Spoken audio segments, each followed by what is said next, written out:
folks. I want to welcome everyone here tonight. This is a very special night for a lot of reasons. But I would be amiss to not mention and take a second to reflect on what happened the last couple of weeks. Our county and our government at the national level prepare soldiers to go out and do a job. And they do that job very well. But what happened in the last couple of weeks was very difficult for a lot of reasons. One is soldiers are supposed to be reintegrated into the community. And the gentleman who went down this past couple of weeks, he saw representatives from behavior health twice. And the second time, he was let go on his own without support. Now, this is an issue that LULAC has taken to heart for the last 10, 11 years with the support of organizations like Santa Paula Latino Town Hall. We've been working to improve behavior health services in our county, and we see now how serious it is. It has affected not only that soldier and his family, but it affected a lot of other families in our county. So I just want to take one moment of silence in memory of them.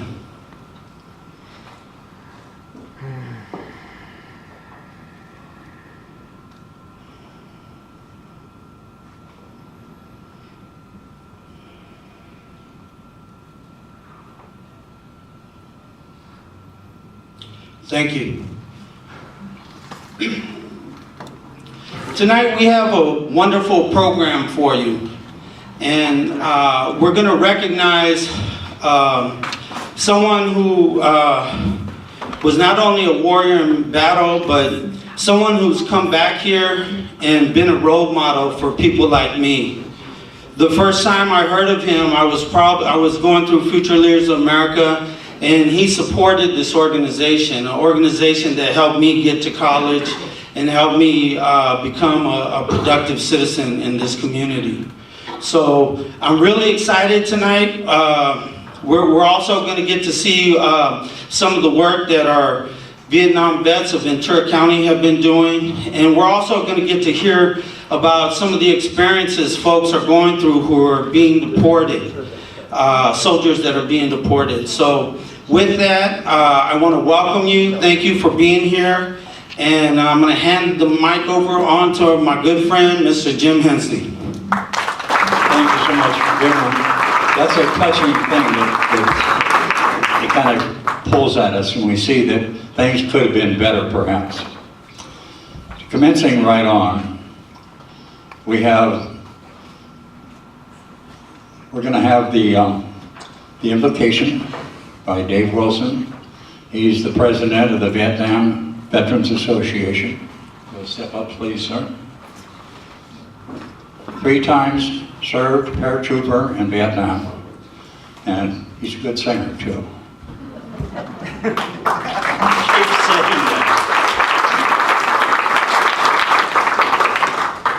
Before I pray, I was just wondering, how many veterans' wives do we have here?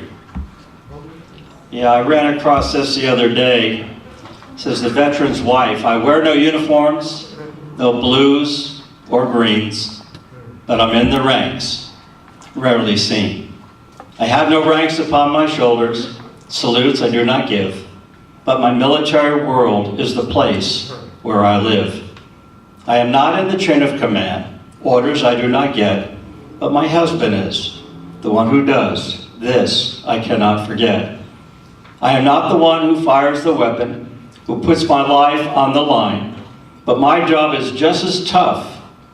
I'm the one that's left behind.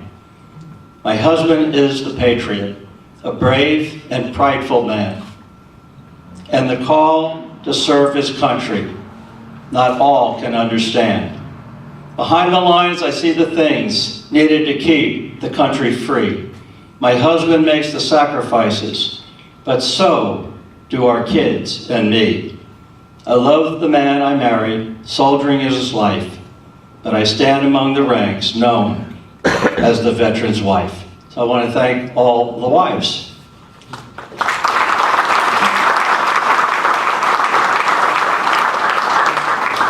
If you would uncover, let us pray. Heavenly Father, I thank you so very much for this day that you have blessed us with. I thank you for each and every one in this room. I thank you for all of our veterans. And I thank you for all those in law enforcement, our firefighters and our first responders. I thank you so much for the blessings that we have with all of our veterans, regardless of service or conflicts. And Lord, as we go into this Thanksgiving week, I pray that football, feasting, festivities would not end in forgetfulness of you, from whom all blessings flow. Thank you for our time together. May we exalt you. May we comfort and encourage one another. For we ask this in Jesus' name. Amen. Thank you, sir. Welcome to the Vietnam Veterans and the LULAC third annual. This is actually LULAC's third annual, and the Vietnam Veterans Association is helping us out this time. So we all hope that you have a great time tonight, and let's commence with bringing forth the colors. Squat, do you want to call your own?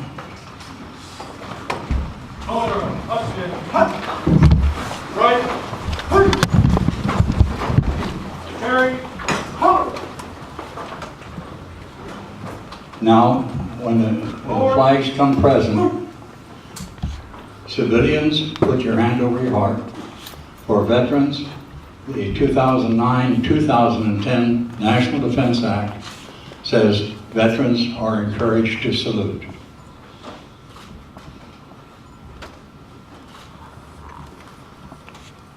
Mark time. Hunt. Color guard. Halt. Left. Please. Freeze and colors.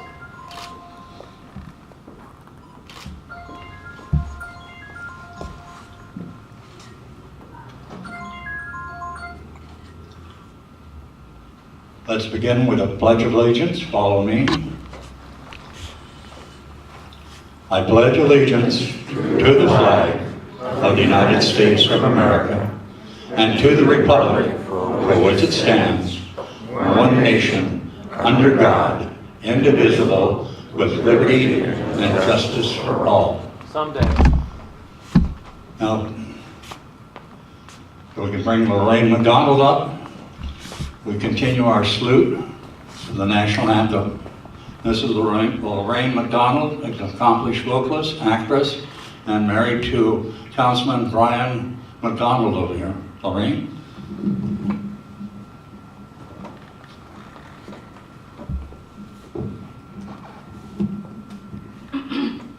I encourage you to sing along.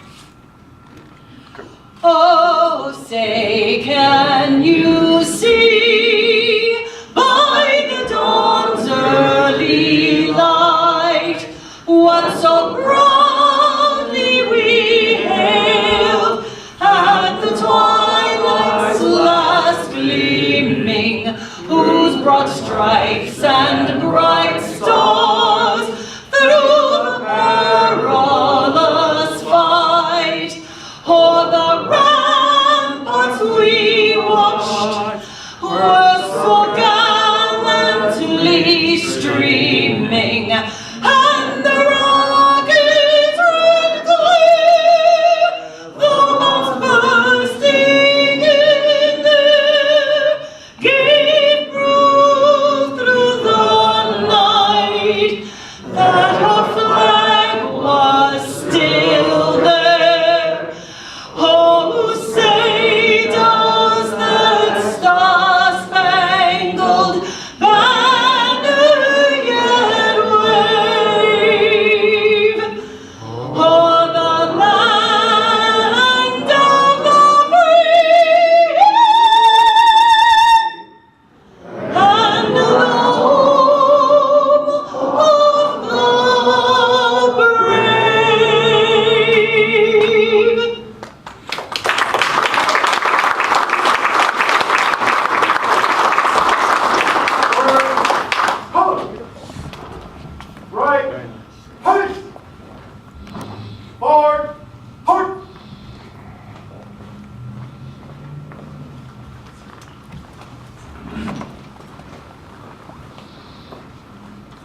Okay, before we jump into some of the presentations, let's recognize some of our dignitaries here tonight. As I call your name, if you will, stand up and tell everybody hello, a quick elevator speech, 30 seconds or less, hopefully, maybe 1 minute, no mas, okay? First of all, Laura. Well, let's go by Councilman Brian McDonald, City of Oxnard, California. Thank you for your service. Those who support you, thank you for serving them. God bless you all. Thank you. Yvonne Duncan is the director, the state director of LULAC.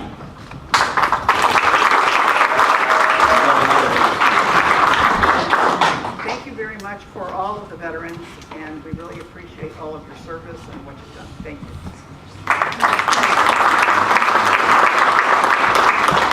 Thank you.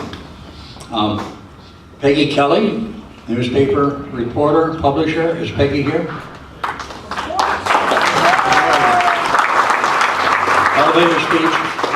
Thank you. I'm so always pleased and honored to be here. And the Santa Paula Times has had a very long history of supporting veterans and veterans causes, and anything we can ever do with the veterans, you just call on us, and we're more than happy to do it. Plus the fact I love a man in uniform. So. Now, Councilwoman Jenny Crosswhite, Santa Paula City Council.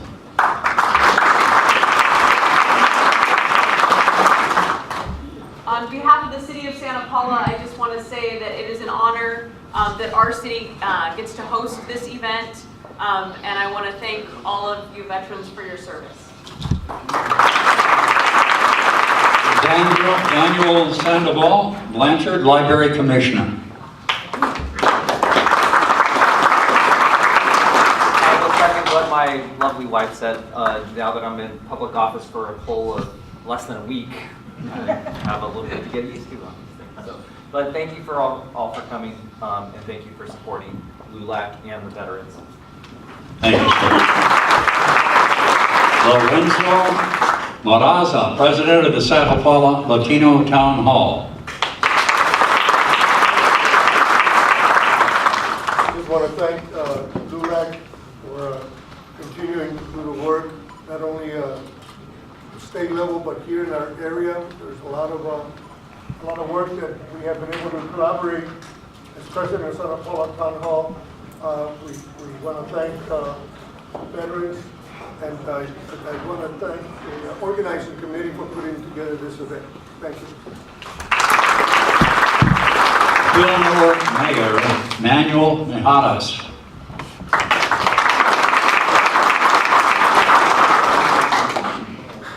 Yeah, I just wanted to say thank you to all of our veterans that are here participating in this event tonight. Thank you to Latino Town Hall and to LULAC for also putting this event on together to allow the Santa Clara River Valley to pay its respect and to honor its veterans. Thank you so much. Laura Gallardo, Second Vice President, Democratic Central Committee. Laura? I'll make a correction, not the Central Committee, it's Democratic Club of Ventura. Oh, okay, they put Central Committee here, Yeah, but that's okay. we'll give you that pass. You'll be there soon. Okay. I would like to thank all of the veterans for foreign wars that served with honor, with dignity, and with responsibility and patriotism. We have two daughters that went to U.S. Military Academy at West Point, one of the first couple of Latinas that ventured into the academy world. They also are honored to be part of a very honorable membership of very kind, generous, spirited human beings, and all of us owe them a great deal. God bless you all. Victor Gallardo, Ventura, California Democratic Delegate. Well, thank you. I just like to, I have a tough time following my wife, but for those of you that are grandparents, tell your grandkids, get good grades, be a good student, and go to West Point. Oh, be Navy, be Navy. Deborah Cordes, Oxnard Elementary School. Yes, I just got recently reelected as a trustee for the Oxford Elementary School District, and I'd like to thank you and all of you that are here this evening. And a special thanks to my father, who's turned 95 years old on Wednesday, who's also a World War II veteran, Albert Medina. But thank you for everything you do, and I will continue serving the children of our community. Thank you. Thank you. Now, let me apologize for Congresswoman Julia Brownlee. She fully intended to come. I got a phone call yesterday evening, said, Jim, we can't make it. There's too many things with the fire, the Woolsey fire down here, and the borderline shooting. She's just crammed, and she couldn't even send a delegate out because her office is going berserk right at the present time. But she sends her deepest regards, respects for all of LULAC, and particularly veterans. And we'll hope to see her next year. She says she'll fill in one way or another, unless there's another catastrophe. Let's hope not. Now, we're coming to one of those big points at this time, and I haven't even introduced two of them yet. One is we're going to bring up John Zaragoza, Supervisor of Ventura County. John, would you please be kind enough to come up? And John has a very special award to give out tonight. Thank you. Thank you, Jim. My understanding is, Jim, that people since just stopped me last night. I was over in Island Acres. We're giving some flu shots for people there, and he wanted me to fill in for Julia Brownlee and kind of make a presentation. And is that still in the? Want me to make that presentation? Go for it. Okay. So anyway, I just want to make sure that that I'm doing the right thing. And first of all, I want to thank everybody for allowing me to share a couple of words here today. And this is a really important day for me because today we're going to honor Roberto J. Juarez, who has really done a tremendous amount of work for the community. So, but before I start, I just want to thank everybody that's here today, all the elected officials. In fact, I was going to name individually, but I'll probably get in trouble. We have council members from Oxnard, the mayor from Fillmore, the former mayor from Sao Paulo, now council member that's here, and all the elected officials. Thank you for being here today. And of course, one of the most important things is my wife, Mariana, right here, sitting at the table. And she says, John, hurry up and make your presentation. So anyway, I want to thank you. And as I mentioned before, that I was invited by Placencia to come and share a couple of words on behalf of Roberto. But the thing that I want to share is that, first of all, Julia Brownlee couldn't make it. And it's really an honor for me to be here today to share that information. But one of the things that I want to do is last Sunday was Veterans Day, and I was invited to speak over at Plaza Park in Oxnard. So what I'd like to do, I'd like to share that presentation that I make today. If you heard it already, please bear with me, but I'd like to share it because I think it's very relevant to Roberto and today's presentation. So I'd like to start at this time. Thank you again for inviting me today on behalf of the Board of Supervisors of the County of Ventura and my district, which is the 5th district in Oxnard. I want to begin by thanking all our veterans for the service, for thanking every single day. In fact, I think that today, instead of thanking them, we should honor them. We should honor all our veterans. As I walked in today and saw our flags, and our folks with the flags that are so important to us, reminded me that this is a land of the free, home of the brave men and women who protect us and our family members. They are also friends, they're neighbors, they're also perfect strangers that are willing to go out in harm's way to protect us and protect our way of life. They may be soldiers for a couple of years, a couple of tours, or even a career. And they are veterans forever. But I want to share something too that's really personal to me. My family comes from military families. My dad was a Second World War veteran. I had an uncle that died in the Korean War. I had another uncle that served in the Korean War. I have a brother that served in Vietnam. And my son served between Noriega and Desert Storm. 2 nephews that served in Iraq.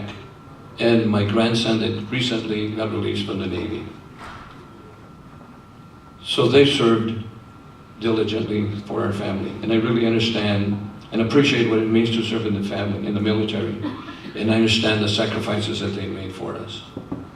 So on this day, I think it's important that we remember our military families. It was shared by our pastor today. Our military spouses and families also serve in the military. They're committed to our military individuals.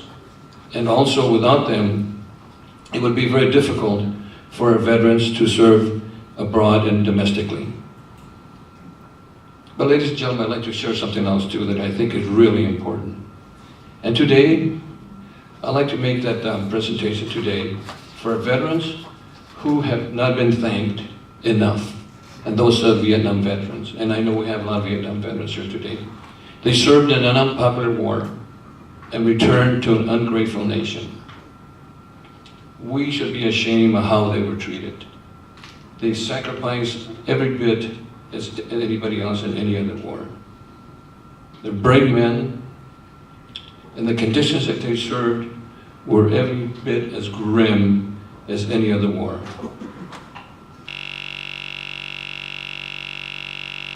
And we should thank them. Put your hands together for our veterans today. Thank you.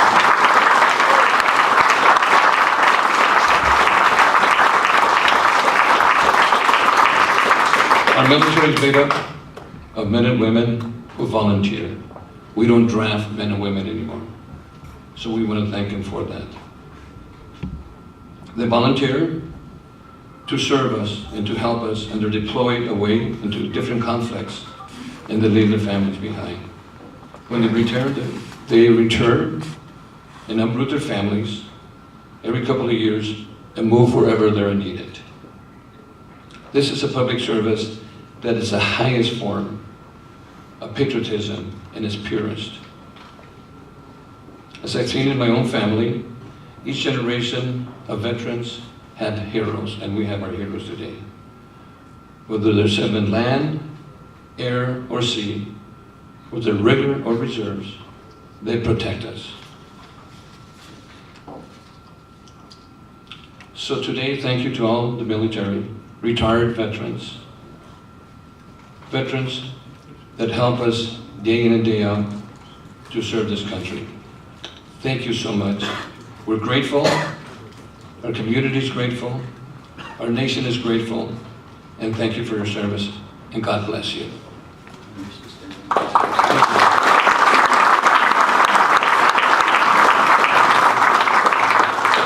I have some more. So anyway, again, you know, Placencia did ask me to come and share a couple of words. But I have a resolution that I'd like to give to our recipient today. But before I do that, I'd like to share a couple of words that are really important. I've known the Juarez family for a long, long time, Roberto. I've known his dad. I've worked in the city of Oxnard for many, many years. And his dad's name was Benny. Benito, we used to call him. And Benny was one of the water supervisors for the city of Oxnard.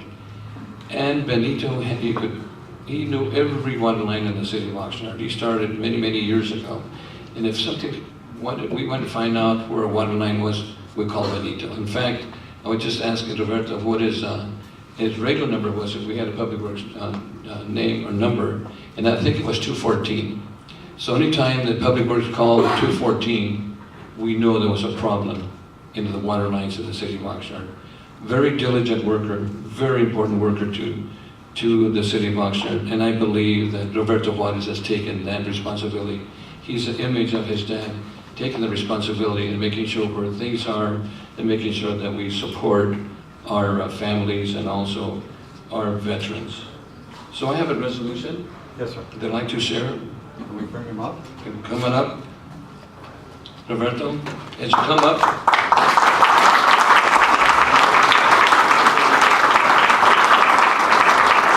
I'm going to read the resolution. This is a resolution from the Board of Supervisors for Roberto Juarez, decorated Vietnam veteran, and celebrating his 40th anniversary as CEO of Clínicas de Comunidad Real Ventura County.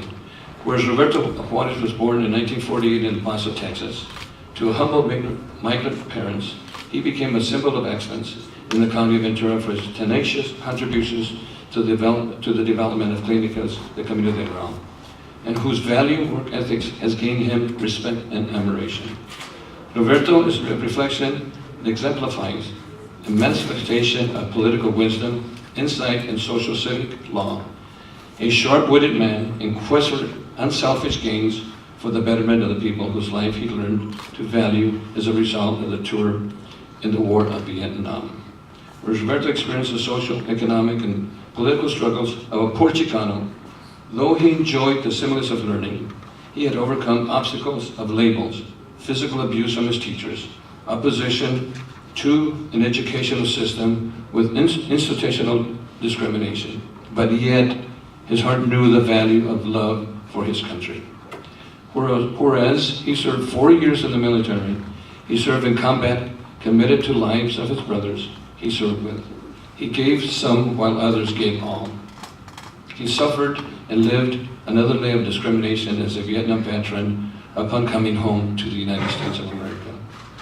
Whereas life in the U.S. was not easy, the war in Vietnam wanted to take his life. Roberto, however, did not commit to that. He was awarded the Purple Heart for the wounds he incurred while risking his life, first for his brothers of arms and second for his country. He did what was asked of him and even more, a value that reflected in his accomplishments to this day. I'm not finished yet. Whereas Roberto will downplay this. He'll downplay his military service. He is a decorated Vietnam veteran, a recipient of the Bronze Star, Combat Infantry Badge, the Meritorious Service Medal, and the Purple Heart.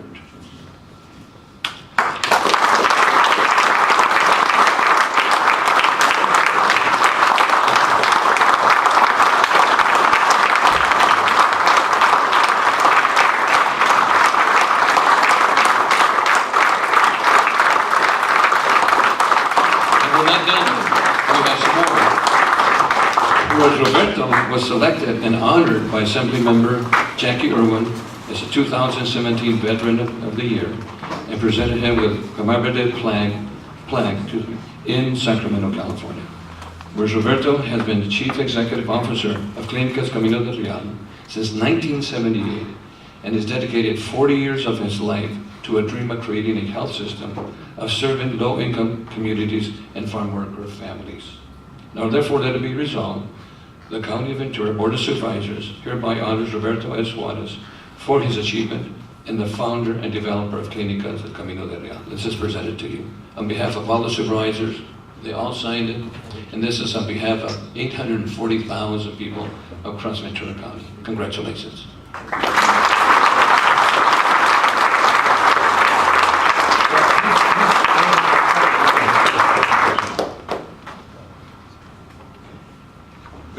We have Mayor Minijades, who also works for Supervisor Long, and here to help me with the accommodation, a resolution for you to enter. I'm going to stand up. We'll just stand up.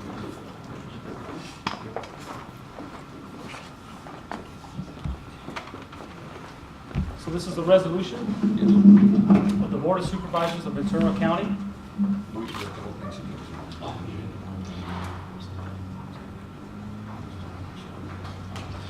And this is presented on behalf of the entire Board of Supervisors, Chair of the Board of Supervisors Peter Foy, Supervisor Steve Bennett, Supervisor Kelly Long, Supervisor Linda Parks, and of course, Supervisor John Zaragoza.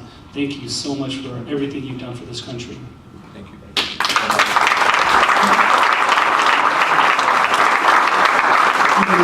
Sharing some words with us.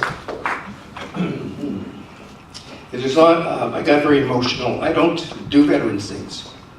I never have. And it's not that I don't support our veterans. I support our veterans and our military people that are serving. I'm against all the wars, however, the ones we're in now and the ones we're going to have in the future. War is a terrible thing. And I don't do veterans things because I get emotional. And for days, the memories come back. And it's not something you want to talk about, think about. But as you get older, it's hard to suppress those memories. And we have a group of guys we call the Latino Consortium. And I had one story that I never told ever to anybody. And I told them, and when they looked at me, they go, God, what a monstrous act. What a monstrous thing to do. Because that's what happened in war. It's not something that human beings should be involved in. And I'm going to give you two little stories because I think it's important to know what goes on in war and why I come today after all these years, and Clinicas has been redemption for me. It's allowed me to give back for those lives I took. And I'll tell you one story of Jackie Irwin was at my anniversary party for my 40th a couple weeks ago. And I had told her the tiger story. And she mentioned it, and she wanted me to tell it. I just couldn't, because I don't tell the tiger story to groups, intimate friends or folks that would understand. But it was, we had done some missions into Cambodia, and we came back, and we were put on the front lines because I was in the reconnaissance unit, so our job was to go find them, track them, count them, weapons, direction of travel, and those kind of things. And this was a big operation at that time. It was the largest operation of the war to date, Operation Junction City. It was over 20,000 soldiers. And they were there to do a block from folks coming in from the Ho Chi Minh Trail, bringing in weapons. So we had found them, and then they were so many that they said, your reconnaissance unit, we're going to redeploy you. When we were in the battalion in strength, we were never on the line. We were in the middle, called the Red Reactionary Force. So if they did break through, we were the guys that plugged it up. So that night they put us on the front line because they knew there were so many thousands coming in. And they had some tanks push jungle down all the way around us. And about from here to that wall in the back was where the jungle started. All the rest of it was all this jungle, trees pushed down, and it was a mess, but we were in a foxhole, and we could hear them walking by, but we could smell them. They were setting up for their attack, but in that, they flushed out a tiger. And I've only heard one other person in the news talk about a tiger. But ours was there, and we had sandbags, and the tiger landed on the sandbag in front of me. And we were supposed to not be sleeping, we're supposed to be alert, but we were so tired from weeks of doing this that I told the other guy, Frank, you get in the hole and sleep and I'll watch it. So the tiger was literally, I could reach out and touch him. And it was dark though, and I couldn't tell what it was at first, because the Vietnamese don't move on a full moon. But I could hear the word, I could hear it breathing. And as my eyes adjusted to him, I knew it was a tiger, and I kept telling Frank, there's a tiger out here. And he goes, you're hallucinating, because that happens when you're under a lot of stress. You're under so much stress because you hear them moving over there, your muscles twitch all over your body involuntarily. It's hard to remain controlled. And so I told Frank, go back and tell the guys back there that had the night vision scopes that if I start firing, that it's not because I'm going nuts, there's a tiger here. So he got up and he goes, there is a tiger. It took him about 15, 20 minutes to go back. It wasn't very far, but you had to be quiet. And you had to go over all these up and down trees that were there. Then he came back and they said to tell you to calm down, you're nuts. And so he went, I said, go back and do it again. So they looked through the scopes and he got back. About 45 minutes had passed. And he goes, they said to tell you that the tiger's gonna take your head off, he's right in front of you. And so I knew that. But you've seen in the movies where they shoot those flares up in little parachutes. So all of a sudden the battle broke out and they shot those flares up. So the tiger and I made eye contact. We looked at each other, and then he jumped over me and took off the other direction. He didn't want to be there, and I didn't want to be there. But that attack started that night. 4 or 5 hours later, on actual body counts, we had 197 men dead in front of my position that we shot, that we killed. And they said to do that, you had to kill over 500 men, 500 people. So those kind of battles leave scars. You remember the tiger, but the stuff in between you don't want to think about. Nor should you have to think about as human beings. So I thank all the veterans that are here and all the soldiers that are fighting overseas. But war is a business. It's a business that we don't need to be in. I would rather have that money that they spend go to the veterans' hospitals and all of the prosthetic devices and all of the medical and mental health care that our veterans need here in the U.S. paid for 100%. That they have to set up nonprofits and do fund drives and donations to get prosthetic devices and services to our veterans is an outrage. We should be paying for that 100%. We don't have any problem paying Halliburton all the $20 billion that they made over there. We don't have a problem paying all of the military contractors, but we have a problem taking care of our veterans, and that is just outrageous. So I hope I didn't depress you too much, but I thank you for the honor, and hope we will see each other again soon. Thank you,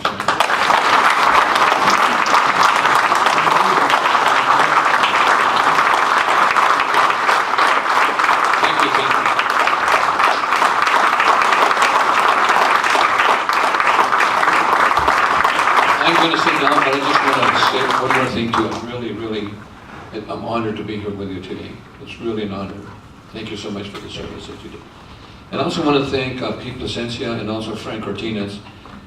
So I didn't put all this good work together. They helped me out. And I want to thank him for being here today. Thank you so much. And thank all the veterans on behalf of my family or the survivors. What a story. Thank you so much.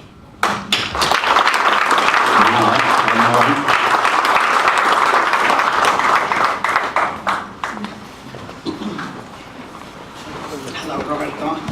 My name is Yvonne Gonzalez Duncan. I am the California State Director for LULAC, and it gives me great pleasure to be here today and hear your story. On a personal note, my former husband was also in the Marine Corps and was in Vietnam, and I was a young wife, and so the poem that Pastor Rosen said really hit home with me, because I remember the Vietnam War and all the things that went on at that time. Many in our community associate the name Clínicas del Camino Real with Roberto Juarez. Additionally, individuals not familiar with Mr. Juarez describe him as the CEO of a 4-decade-old health organization dedicated to helping others live less fortunate. Today we celebrate the sacrifice and life works of our veterans. Roberto Juarez is included in those ranks. Mr. Juarez served in the U.S. Army for 4 years, from 1966 to 1970.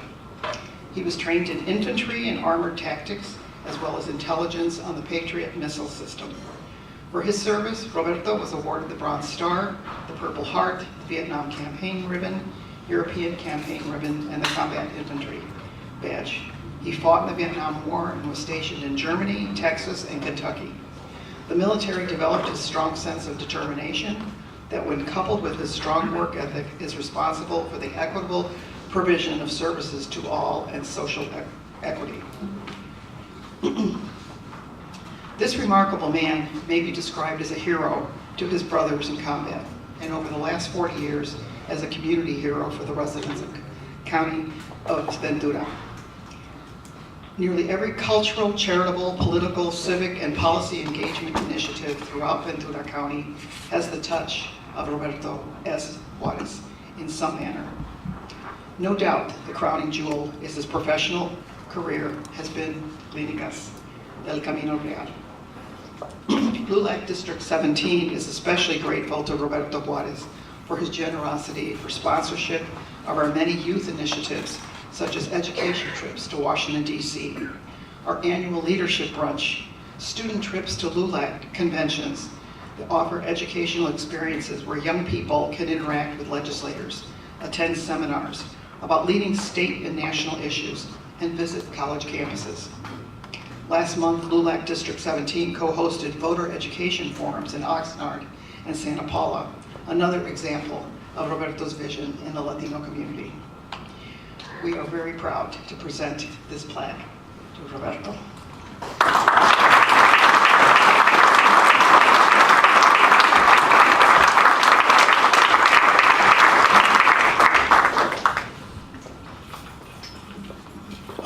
As district director and someone who's been impacted by Roberto indirectly for a long time, Gil Cuevas, who recently passed away, told me when I came back to town, he asked me to do some work with FLA. And when I talked to him about who we could get to support us, he said, you. And as I became director of LULAC, again, when I asked, who do we talk to, it's been you. And so I just want to thank you for your leadership and for your help in transforming our community. Thank you very much.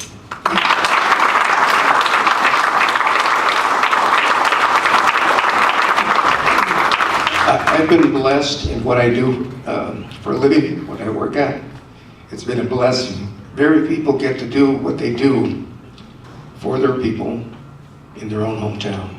Ventura County, my own hometown. And we started it in 1971 as a free clinic.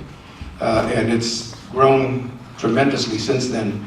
And it's all been not because I had a dream to provide this big health system, but it was because the farm workers were falling through the cracks. They were not getting good care. They were being ignored. And this is from the state of California receiving reports from public health in the county of Ventura. Their morbidity and mortality statistics that indicated they were doing a horrible job with farm workers. They were doing a horrible job, even though they had, at that time, a big department. So my work has been to ignore that other side and provide the best care that we can provide within our healthcare system. And we've done that. So I've been blessed to do what I do, and I've been blessed to be a member of this community. Thank you.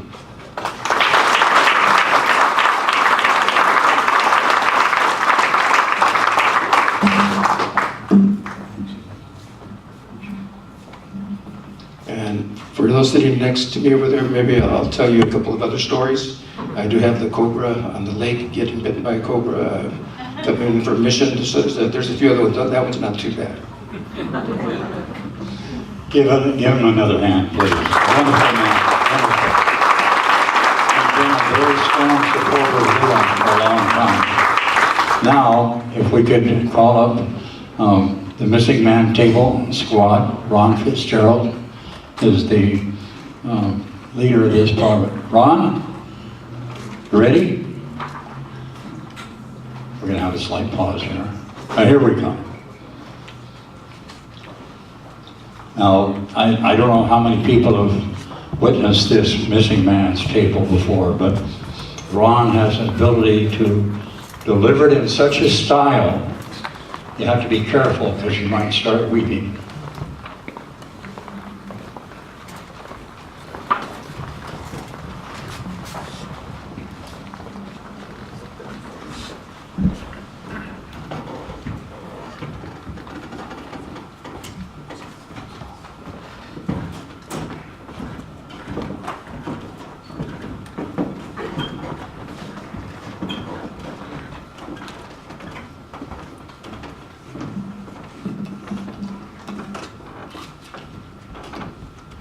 Ladies and gentlemen, my name's Ron Fitzgerald. I'm the POW MIA chairman for the Vietnam Veterans of Ventura County and my squad. What we do here today, I've done a few times this year. I've done it, this is my third time here, third year in a row, and I'm very honored that I've been asked to come back and do it again. This is the POW MIA Table and Honor Ceremony. There's still over 72,000 missing from World War II. Over 7,600 from Korea. and over 1,500 from Vietnam, and 6 unaccounted for from the Iraq theater and other conflicts in the Middle East. And that is the reason we perform this ceremony. I call your attention to the small table, which occupies a place of dignity and honor. As you may have noticed, it's set for one, symbolizing the fact that members of our armed forces are missing from our ranks. They are referred to as POWs and MIAs. We call them brothers and sisters in arms. They're unable to be with their loved ones and families, so we join together to pay humble tribute to them and to bear witness to their continued absence. As you notice, the table is small.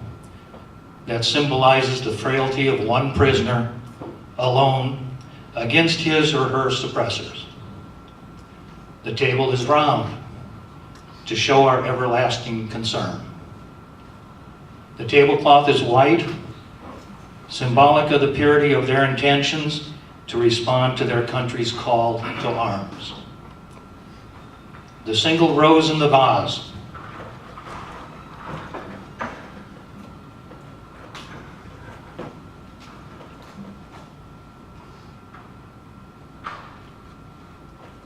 signifies the blood they may have shed in sacrifice to ensure the freedom of our beloved United States of America. This rose also reminds us of the family and friends of our missing comrades who keep faith while awaiting their return.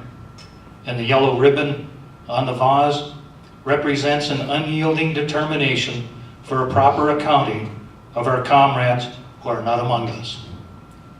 A slice of lemon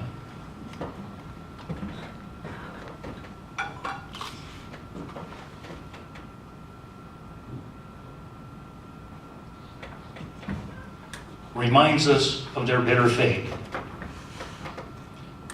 The salt sprinkled on the plate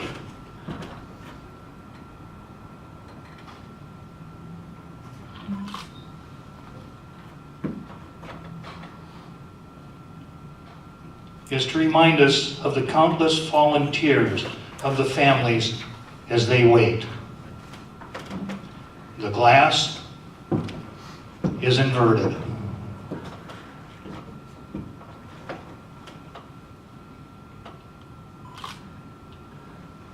For they cannot toast with us at this time.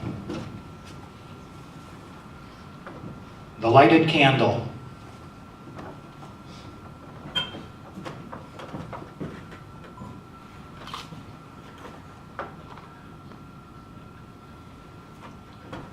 is reminiscent of the light of hope which lives in our hearts to illuminate their way home, away from their captors and to the open arms of a grateful nation. The Bible.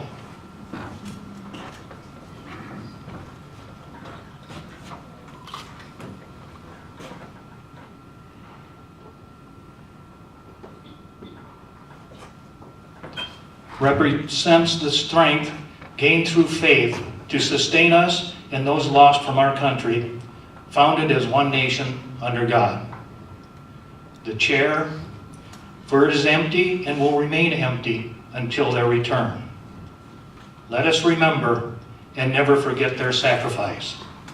Will you please now stand and join me in a moment of silence and offer a prayer to the Supreme Commander that all of our brothers and sisters in arms will soon be back within our ranks.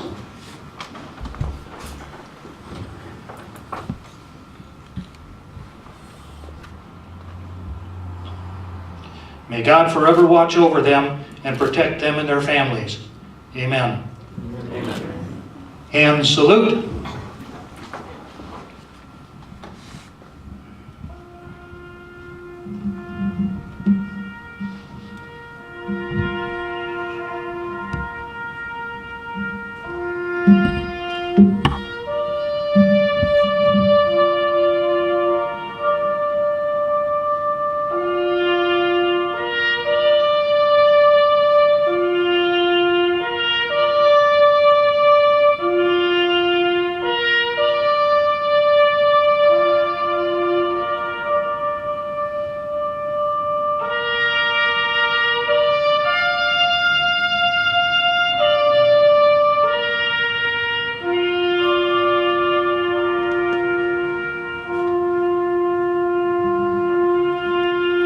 Two,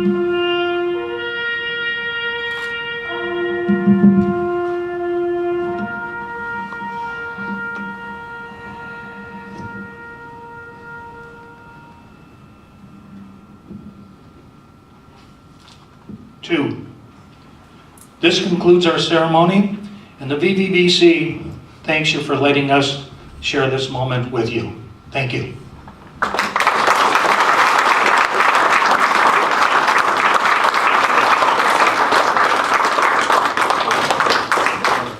One, dismissed.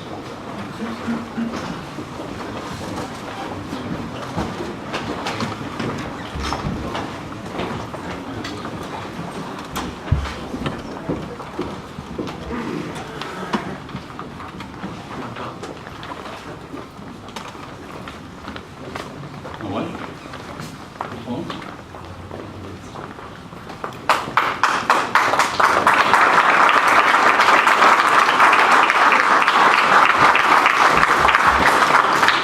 Now, we're going to try to constrain some time here, but this summer, the Vietnam veterans brought in the moving wall. And I'll let Dave Wilson, the president of the Vietnam Veterans, show a slideshow on this.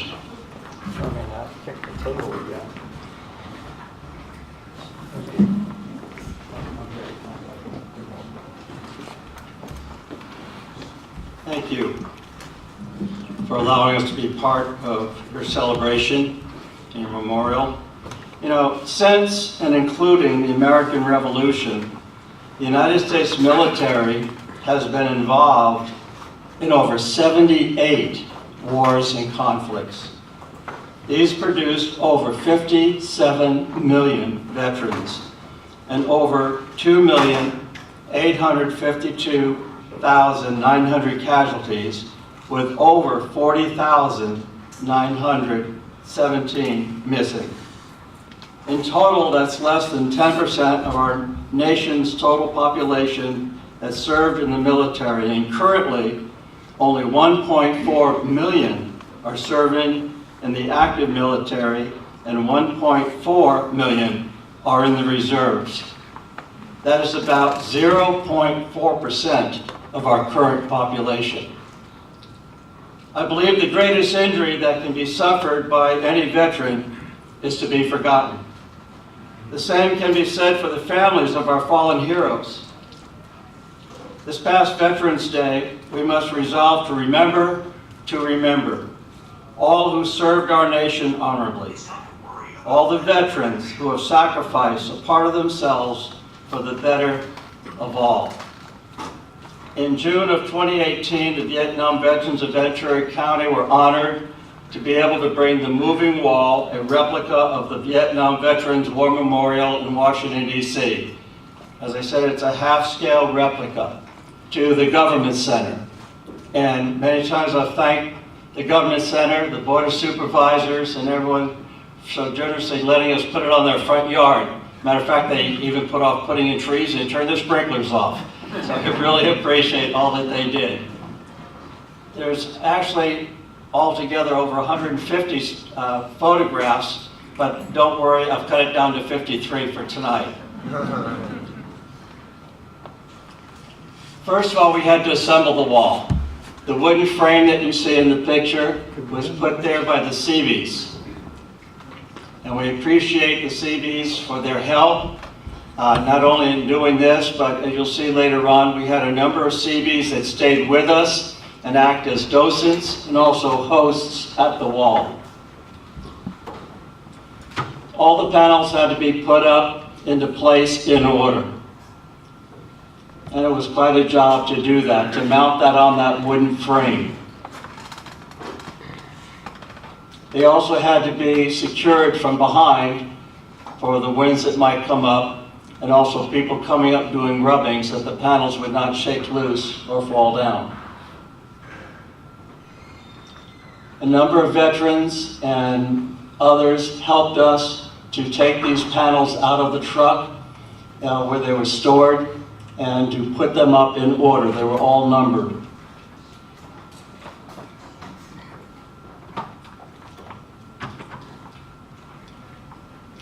One of the things too, the wall in Washington was made of black marble specifically so show reflection of yourself as you were looking at the names on the walls. And so we had other volunteers come along after the panels are up and wipe them down with Windex and polish them.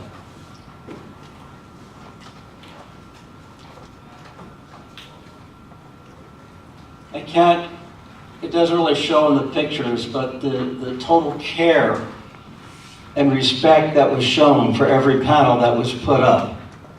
Nothing was done lazily, it was just done with the utmost care. There's Bert Perello that was there all the time. He helped us from the Oxnard City Council. That's securing the brackets in the back. As I said, all these panels came on the trailer of a truck. They were all numbered, all in proper place. Of course, it was hard work, so we had to take our jackets off. As you can see, the names that were on the memorial, we were able to take vellum and with a piece of charcoal, be able to get a rubbing of a person's name.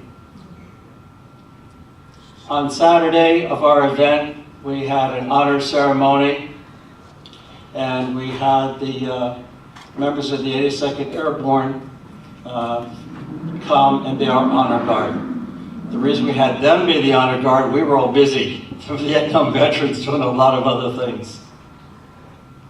We were privileged to have Jackie Irwin and Julia Brownlee with us. I will say right now, I did not take these pictures, so that's in defense of everybody whose eyes are closed.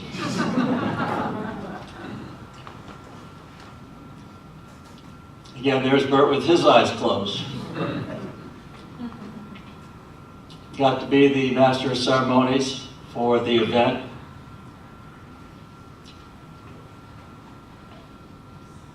That was during the singing of the national anthem. You can't see there, but my eyes are closed. I understand now why veterans wear sunglasses, so when their pictures are taken, you can't tell their eyes are open or closed.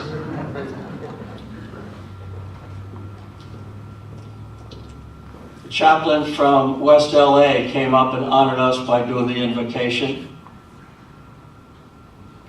Number of veterans that were not members of the Vietnam Vets in Ventura County joined us. Rolling Thunder participated with us, as well as other veterans groups. Veterans of Foreign Wars, American Legion.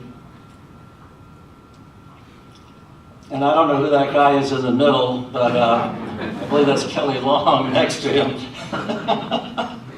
And I appreciate John Saragosa, Kelly Long, all that were there in support of this event and honoring and remembering our veterans. And I want you to know, it's not just at this event. I've been to Board of Supervisors meetings where they've recognized veterans and their sacrifice of all the wars. Recently was the Korean War. And again, we are honored to live in a county with such leadership. And I appreciate you. Thank you very much. Oh, and they gave me a certificate too. It gives you an idea how many of us were there. All the yellow hats were members of the VVVC that were there. We act as docents, we act as hosts, we policed the garden. We had actually, the wall was open when we opened it for 24 hours. And so people would come out 2, 3 o'clock in the morning and our docents were there. We had a security team so no one would come along and feel like they needed to tag the wall or anything like that. But none of those things happened. There was a tremendous amount of respect shown for this event. Again, you have a more idea of how many were there.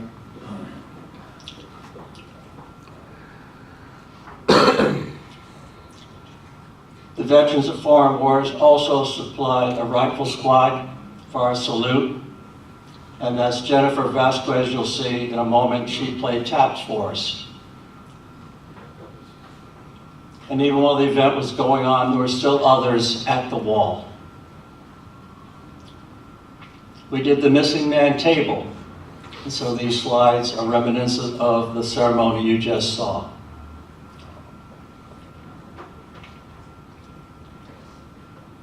Captain Miranda from the base, if I got the name right, MC the missing man table for us.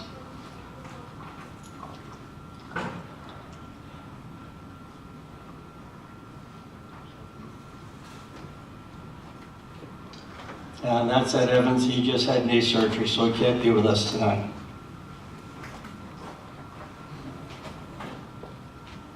And that's Jennifer playing tops for us. And that's during our moment of silence. And of course, afterwards, everybody wanted to talk to Julia. By the way, I didn't ask her this. I had been at about 3 or 4 events that she's been present at. The last one was last Saturday at the Seventh-day Adventist Church in Camarillo. And I don't know if you've ever noticed it, but she's got the same jacket. And I just wonder how many of those things she's got. I've never seen a picture of her without that jacket on.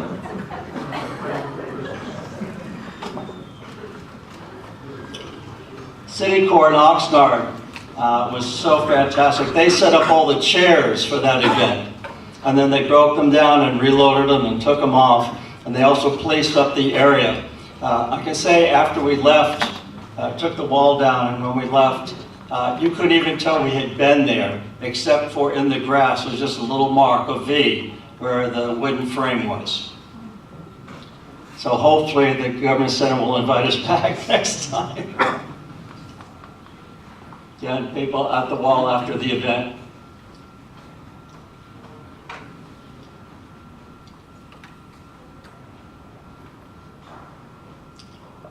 Like I said, the wall was made specifically so you could see reflection.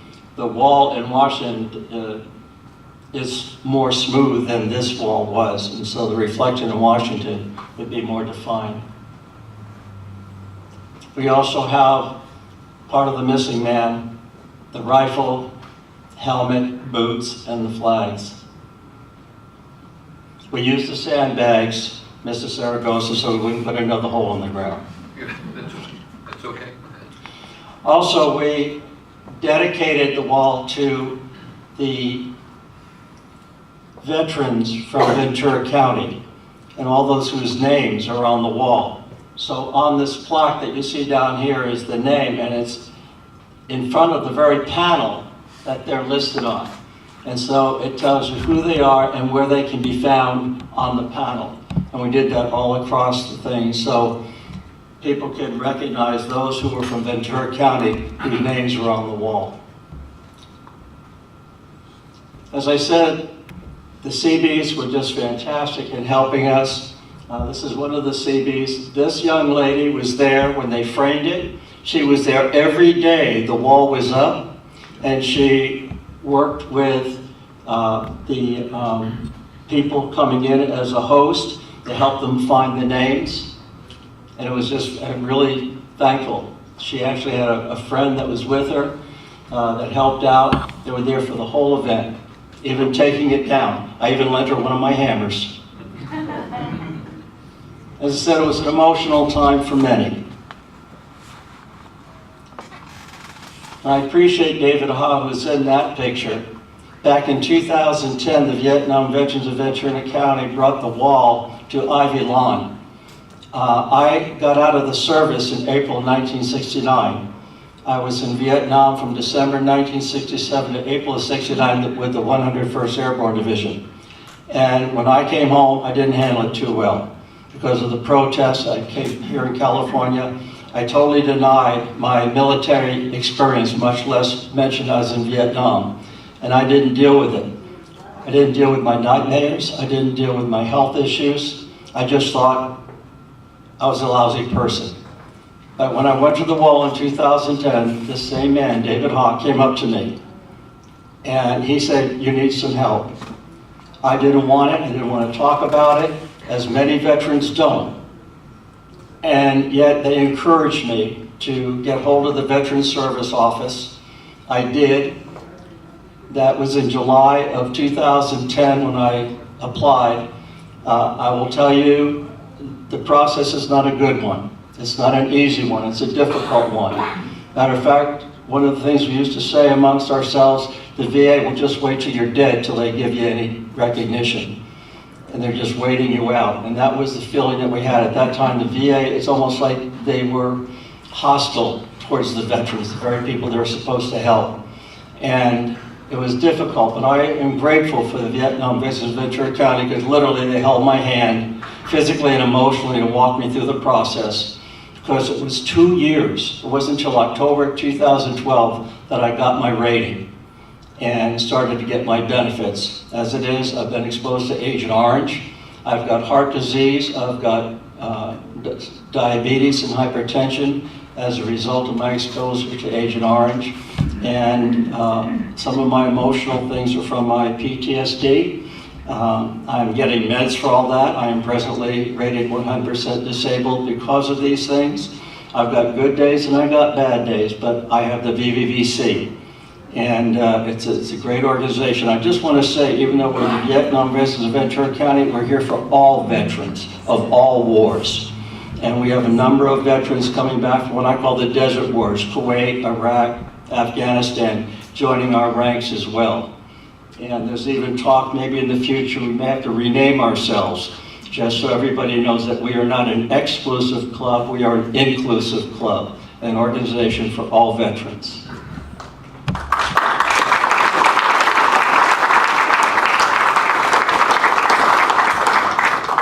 As I said, some people just wanted to be alone. And then others came with the whole family, proud of the service of their fallen.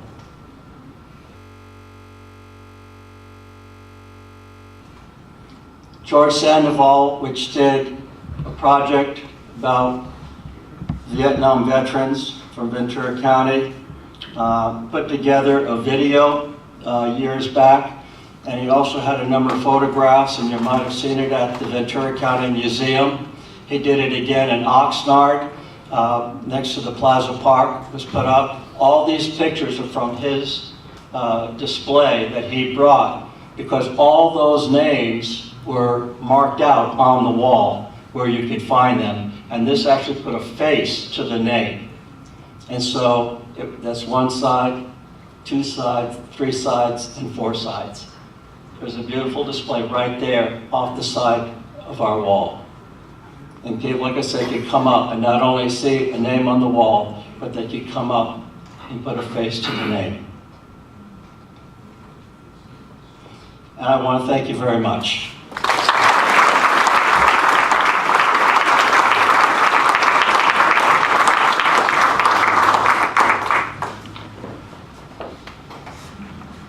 Two things. First of all, he talks about how the hug worked. There's a gentleman in this room tonight that told a little story at our Vietnam Veterans of Ventura County last night. David, could you stand up, please? Very briefly, tell us about your magic touch of a neighbor. I have the privilege to attend the Camarillo commemorative, they had a display for the Ventura County KIA people that was revealed. And I had the privilege to sit next to my brother here, Howard Tench, and he invited me to sit.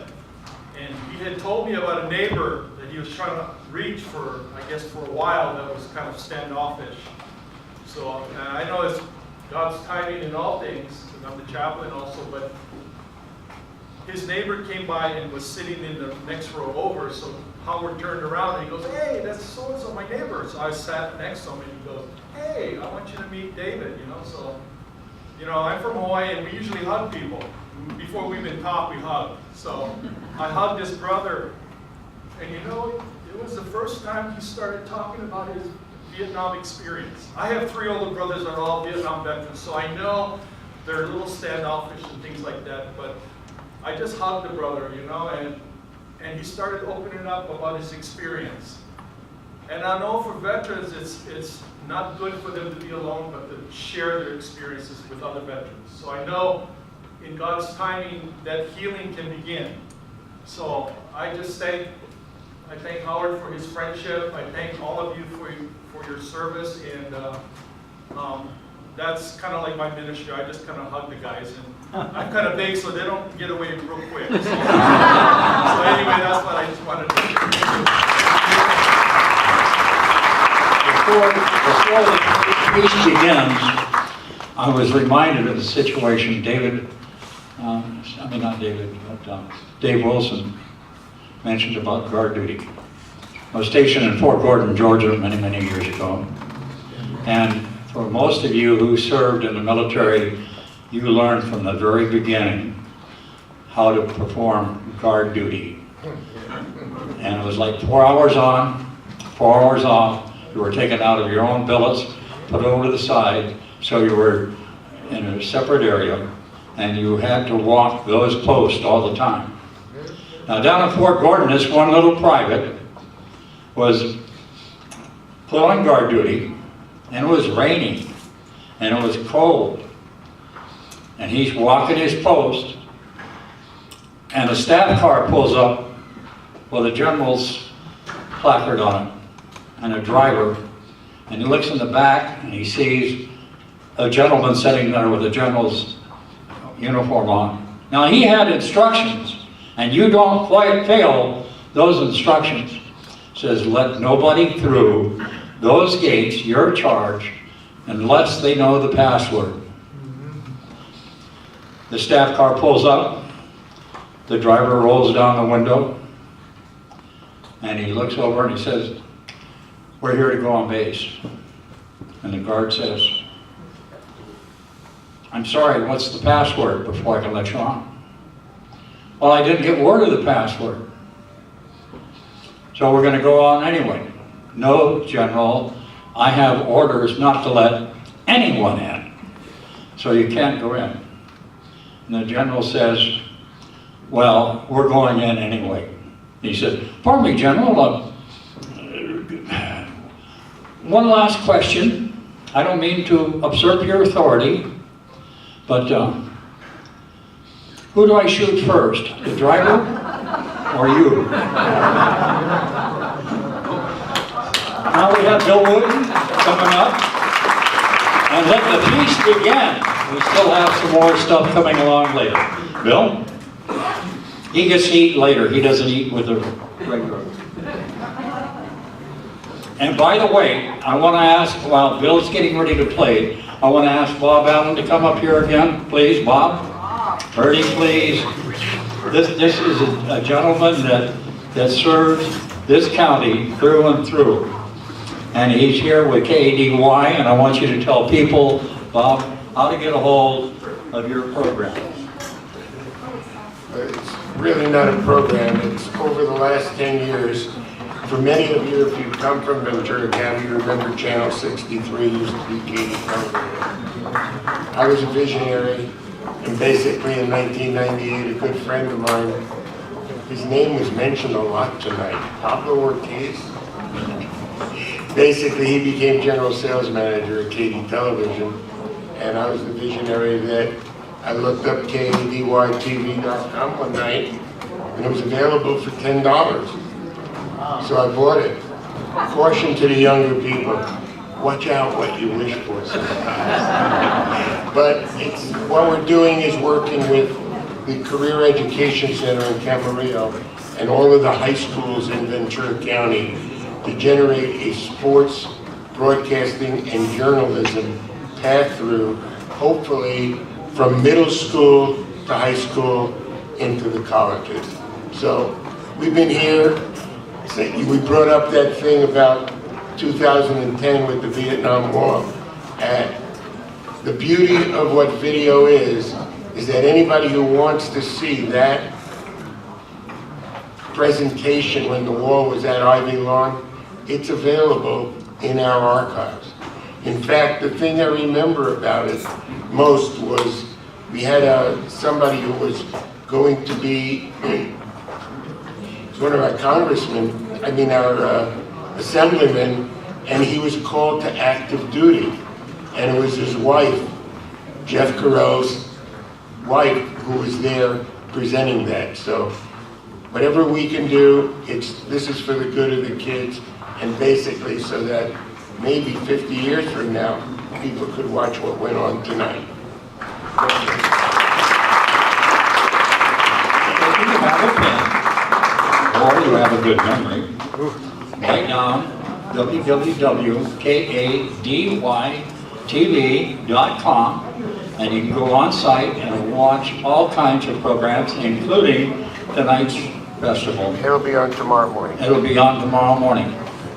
So let the feast begin, and Bill, shine it on for us, please. Coordinator for Disabled American Veterans Chapter 24 in Ventura. Our service is providing free rides for veterans from Western Ventura cities to Sepulveda for their appointments.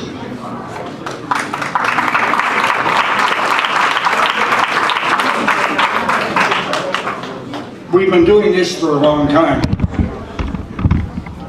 What we need is drivers, volunteer drivers.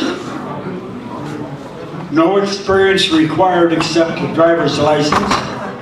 We provide the van and a free lunch.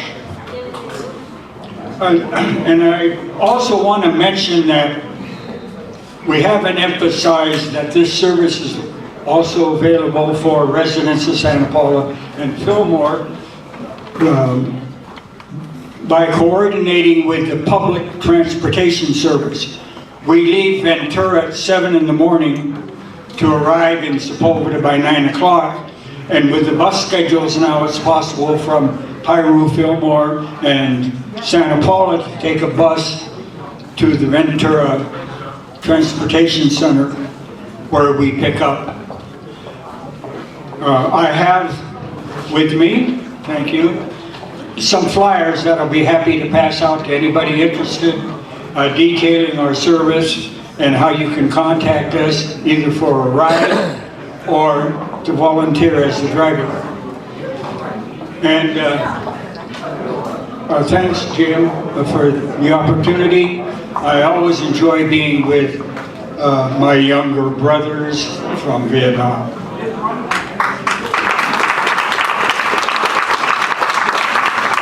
Next is Charlie Floyd, a Marine and an Army guy.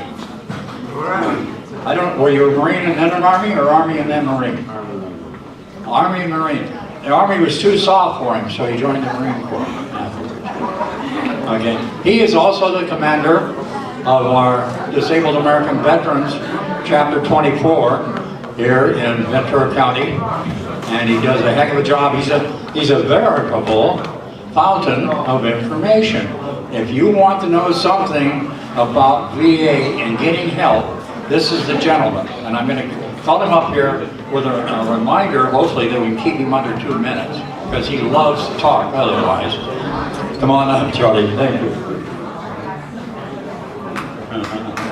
Hello. Like he said, I'm the commander of Chapter 24 out of Ventura.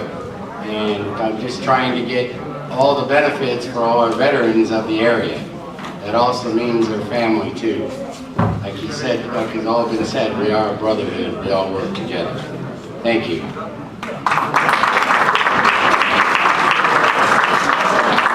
Okay, now we can move into another program. And I don't want anybody to leave yet. That is, one of the most important parts of this meeting is coming up at the very end. So if you can find Cynthia roaming around with those tickets, kick in $5. Remember, $5 gets you 10 tickets, and all of the pot goes back. First prize is 50%, second prize is 30%, third prize is 20%. So you might leave with a few dollars in your pocket tonight. Where is Cynthia? She'll be out running around, and so documentary photographer, and he's been received a lot of different awards and so on. And I think probably the most pertinent part about it, being a veteran like all of us here, guess what? The government don't care sometimes. They don't care. And we have, and I've served with them when I was first in the Army, a lot of people, when I was an instructor later in Fort Gordon, Georgia, Chicanos, people from Puerto Rico, people from Cuba, people from all over that didn't even in Mexico. If you were at the time between the ages of 18 and 35 and able-bodied, they grabbed you. So consequently, unfortunately, they are deporting some of these people because they didn't do all the little paperwork sometimes. So I'm going to introduce OL Angel Juarez, and he's going to give you a slide presentation while you're finishing your meal here. And if you see Cynthia running around, get some tickets from her. Thank you so much.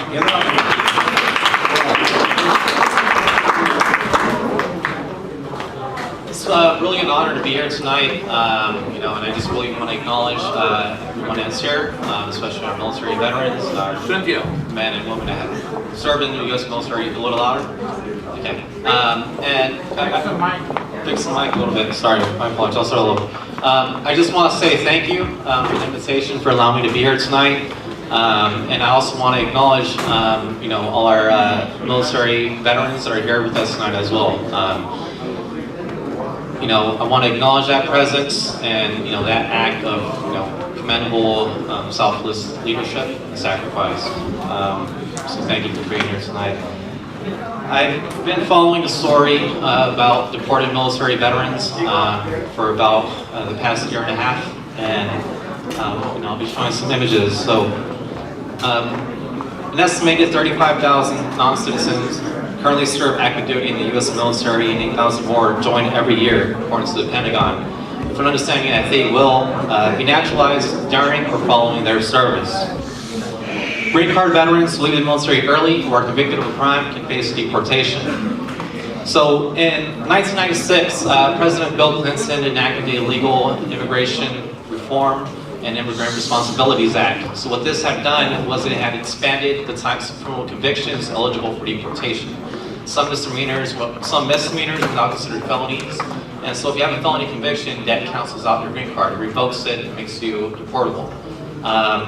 So a lot of these veterans are green card holders, were green card holders when they enlisted, and ran into some type of trouble with the law, completed their sentence, completed it, and after that they were turned over to ICE, and thus after that were deported. So a country where they really don't know. So I'm gonna just go through some of these as I sort of explain the issues that they're facing. So this is a veteran in Tijuana, or in Juarez, Ciudad Juarez. So a lot of these veterans that I followed are Latino. In Mexico, the Dominican Republic, and Haiti. The man that was before, he was from Haiti as well. So, when a veteran is deported, they lose access to Social Security and some Department of Veterans Affairs benefits when they're deported, right? But they are still able to receive VA disability and pension checks, but lose access to VA clinics and hospitals due to their inability to cross into the U.S. Sorry, I keep sinking out.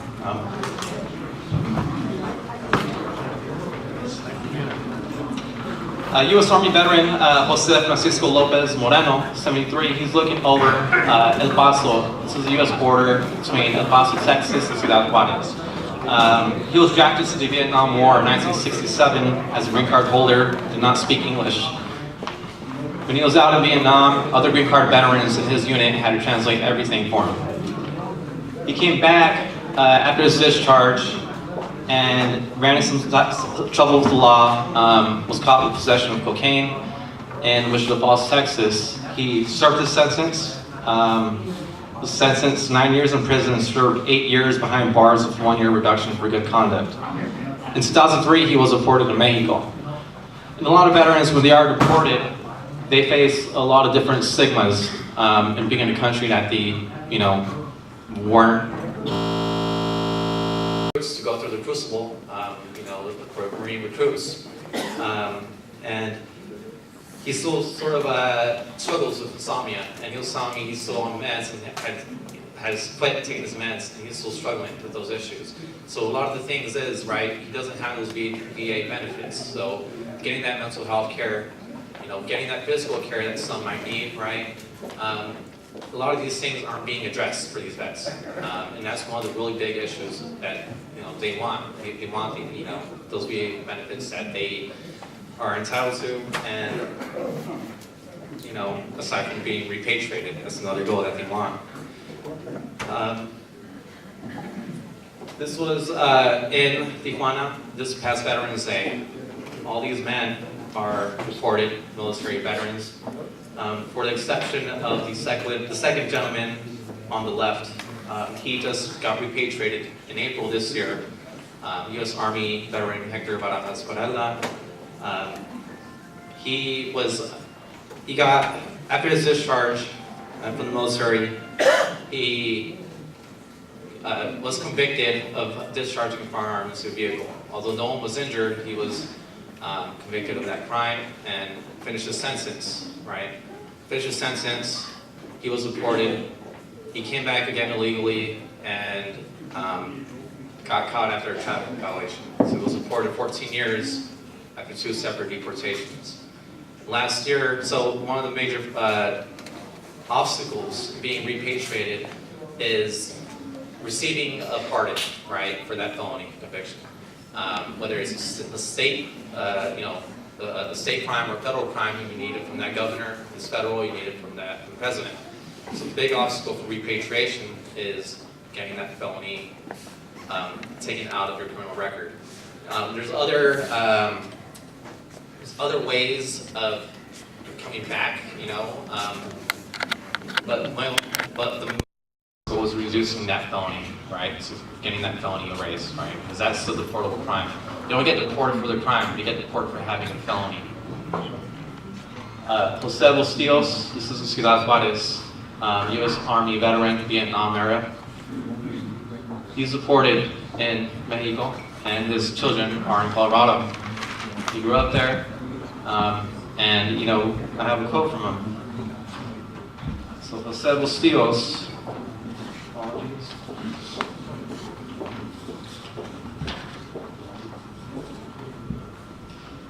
Says, "Hey, so I'm paying the price. Hopefully someday, not for me, the younger kids. I hope they can get back into the States.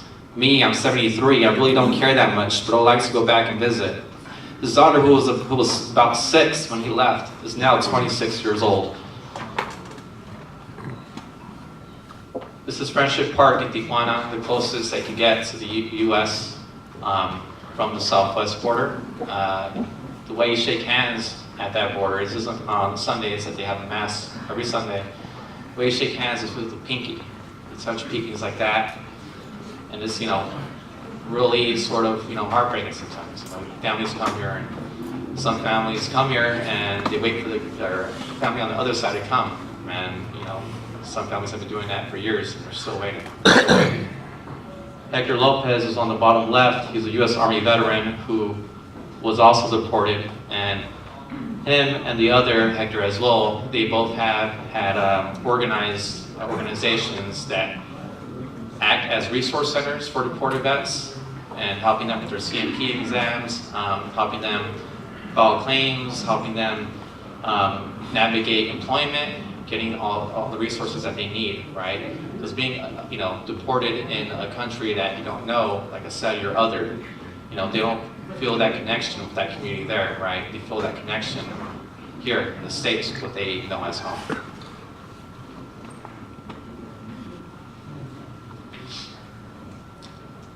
So, deported veteran, Felix Porto Real, he was part of 91 Whiskey, served, it was stationed in London during Operation Enduring Freedom. He was providing aid for troops coming back that were wounded in battle. He was convicted of being in possession of opioids and this sort of, that was translated into a felony. He was deported after that, and when he was deported, he had nowhere to go.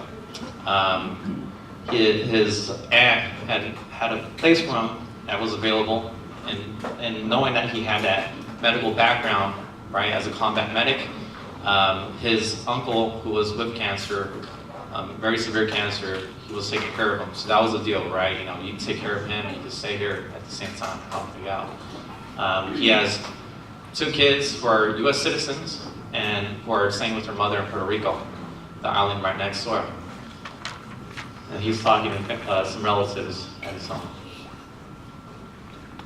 This is a moment when Hector Barajas Varela received a notice from immigration officials granting him a naturalization ceremony that would be in 2 weeks' time. And in 2 weeks, he would be sworn in as a U.S. citizen in San Diego at the USCIS headquarters. 14 years after 2 separate deportations. 14 years. So the only way, one of the guarantees for a military veteran that is deported to return home is if he, passes away. Very striking. So Enrique Salas, he was a U.S. Marine Corps veteran, served in the Gulf War. This is his mother on the left. This is at his mom's home in Reedley, California. He passed away a few days after that notice that Hector got. A few days after that, he passed away in a car accident in Tijuana. It was severe. He couldn't get enough medical care, adequate medical care, so his family had petitioned for a humanitarian visa for him to come to the U.S. and receive care. It took 10 days for that to get approved. He died while being transported en route to the U.S. He went brain dead. And he was buried with military honors right next to his brother, who was another fallen Marine.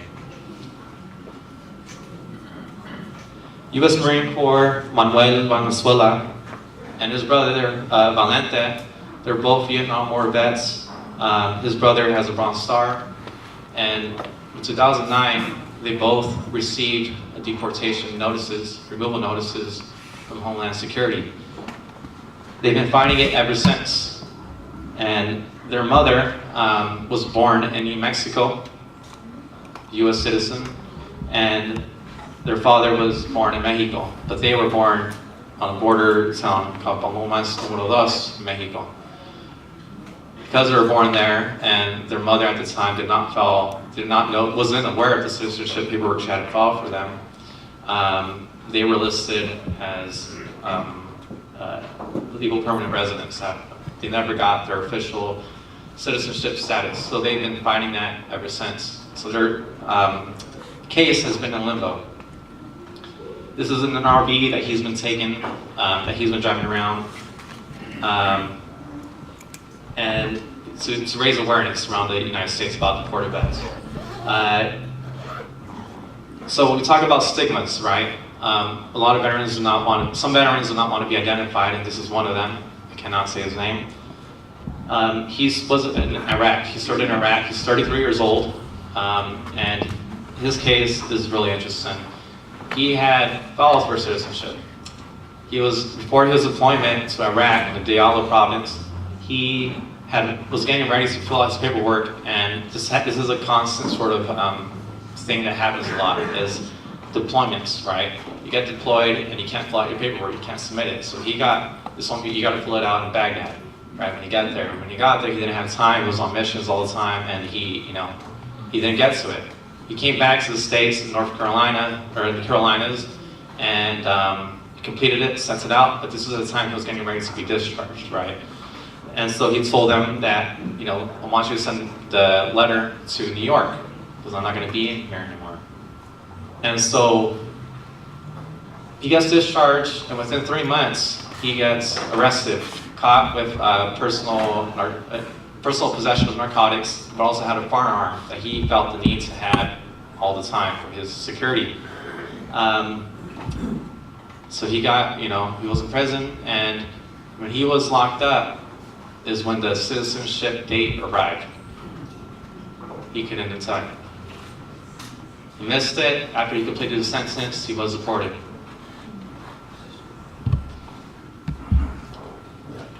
Okay. Fabian Rebolledo, he just recently returned to the U.S. with his green card about a month ago. And we talk about different pathways to coming back, right? His, in this case, was Prop 47, which reduced his felony to a misdemeanor, which cleared that felony from his record.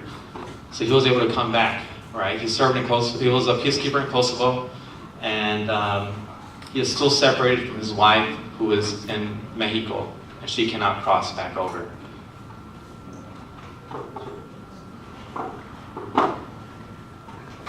And we talk about the family, you know, the family's whole. These are all family members of veterans that have been deported, and some that are awaiting deportation or fighting deportation. This is at the New Mexico State Capitol, and Manuel Valenzuela is holding a photo of his mother and the flag, the American flag,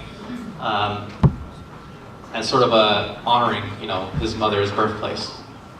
One of his stops on his trip, as you can see. So veterans are still fighting deportation. Jose Benitez Segovia, a U.S. Marine Corps veteran, served in Iraq and Afghanistan, is currently being detained at Adelanto Detention Facility. And this is his parents, Marta Garcia on the right, and his stepfather in the middle. And so this sort of issue is really something that, you know, these vets, you know, want resolved. You know, if it's not being repatriated, this, at the least for the minimum, is receiving their VA benefits. That a lot of them are still being denied.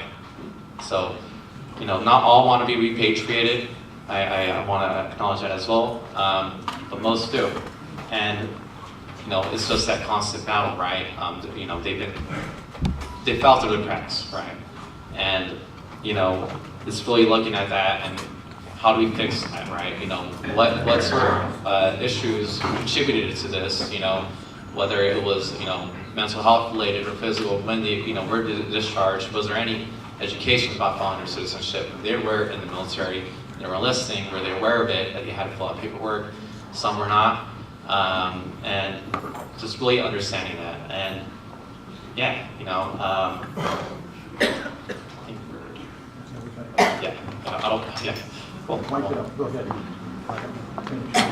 yeah, so, you know, I just hope that you sort of, you know, look into this a little bit, and just sort of also bring this attention to others.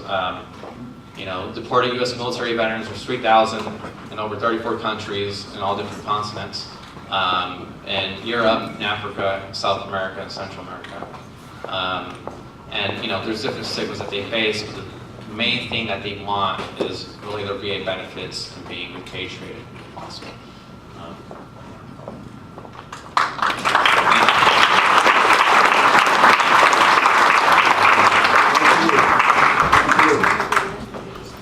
Kind of a unique election here because Orel Juarez, his coach is sitting over here, and right next to him, if you could, James, stand up so people can see you. He was a Vietnam veteran, and he came back to Oxnard High School and was a coach. So he has 2 or 3 other people who were students of his plus Orel. He's going to be a new member, one of the newest members of the Ventura County Veterans Association. While we're doing this, we're going to have Cynthia wandering around selling some more tickets because we're going to have it closed, but we're going to follow the order. Pardon? I'm sorry, it's closed. It's closed, okay. It's closed out. If you didn't get in, tough luck. Okay. I'll sell some of these at a higher price. Probably double price too, right? Okay, what we're going to do, if we could, come on up here. Now there's some pins that are for Vietnam veterans only. There's other pins that are for veterans. So if you go from table to table And when they get to your table, if you're a veteran, stand up, and I want to hear a 1-minute elevator speech from you. Not a 3-minute, not a 2-minute, but one of each. Okay, but I can't wear one because I didn't serve in the country. Oh, they're not? Okay. Everybody gets 2. 2 for the price of 1. How about it? Thank you, Laura. Okay. If you will, and I think Rick will help you out, carry some of these things around, and go from table to table. And when you come to a table, if you're a veteran, when they come, stand up, and I want to hear your 1 or 2 minute elevator speech, real quick, just like we do in our meetings. Your name, your rank, your serial number. No, forget your serial number. But then, where you served and the times that you served, okay? So let the fun begin. Let's roll them out. We only have 10 minutes left, and we still have a drawing too.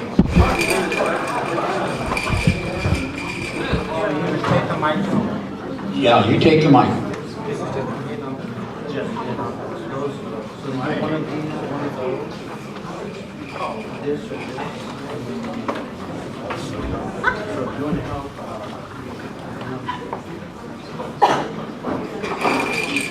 See, normally in the military, we would already have practiced this drill about 10 times first, but this is a new one, so. This is a civilian effort, ladies and gentlemen.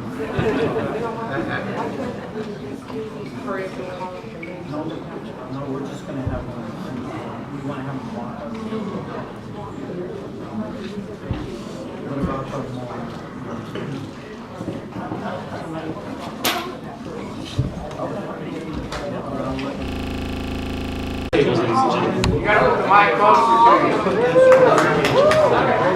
All right, we have a veteran right here, sir. If you wouldn't mind giving us your 1-minute speech.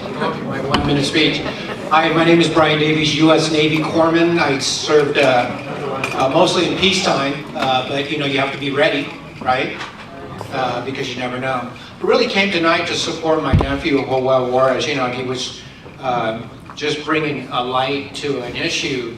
You know, we don't really realize that you could get deported. You serve this country, next thing you know it, for a crime, perhaps, or not a crime, from what I understand also, you're deported. You serve the country and then you're kicked out.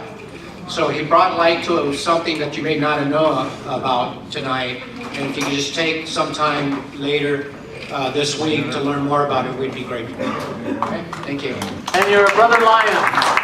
You're a Brother Lion. What's that? You're in the Lions Club. Oh, yes. Thank you. Oh, thank you. Oh, thank you very much. Veterans at this table? I'm Mary Lou Garnica. My husband is George Garnica. He served in the Army from 53 to 55. He was a sergeant and is very proud.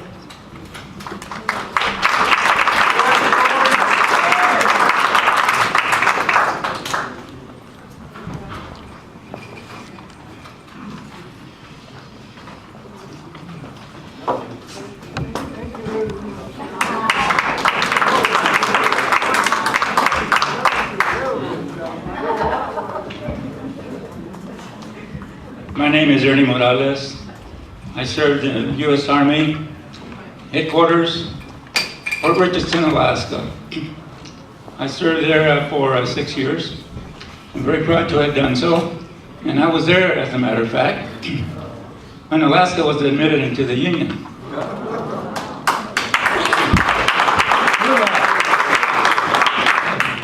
And also I served there during the time that the Brooklyn Dodgers came to Los Angeles. I served as a Spec 5 personnel specialist. I enjoyed my duty very, very much, but I was happy to come home to good old California. I'm very grateful to everyone present, particularly the veterans, of course, and those who are not present here. I always think about them and pray that they're doing well and that they're taken care of and should be. So thank you for your presence.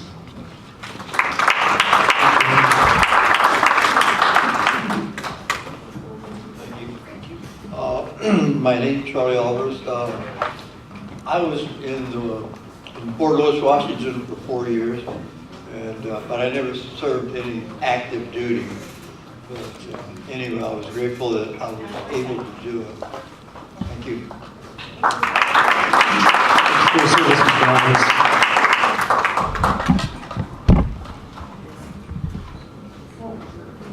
My name is Anthony Vega. I was in Vietnam from 66 to 67, a disabled veteran with a Purple Heart, and I was stationed in Da Nang. That's about it.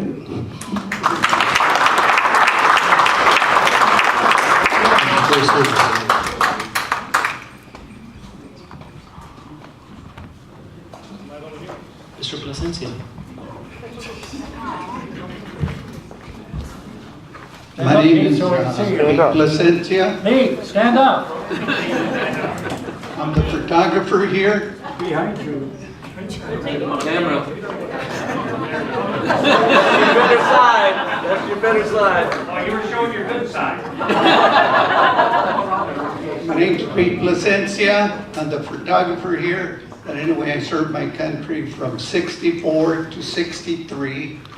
I Fort Polk, Louisiana, and they shipped me to Germany.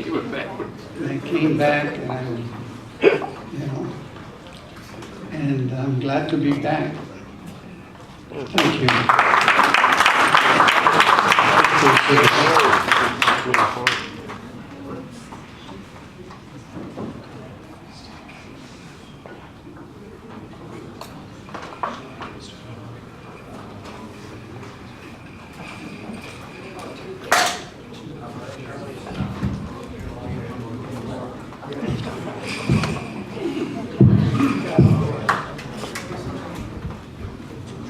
I was at World War II, the infantry. My Major General was General MacArthur. I saw return.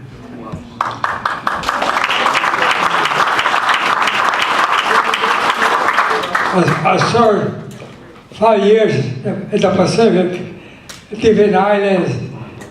The main island was Luzon, and I was one of the first to liberate the death march of Bataan prisoners.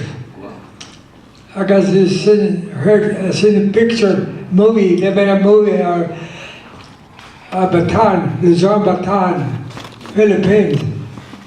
Then I had a big island, New Guinea, Corregidor, and later. After my 5 years, I returned to the United States, and thank God I survived, and now I'm happy now that I have returned, and now I know why I went to fight for in the army. Freedom is not free. It has a price on it. So when I take all the servicemen, they went through hell. They survived, happy to be in this country. Thank you.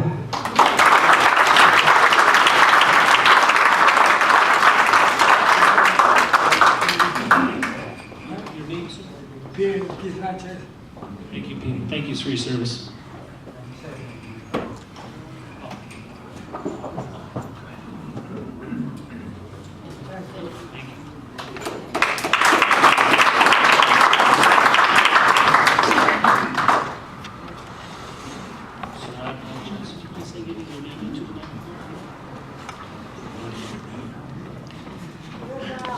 Peter T. Sanchez, Staff Sergeant.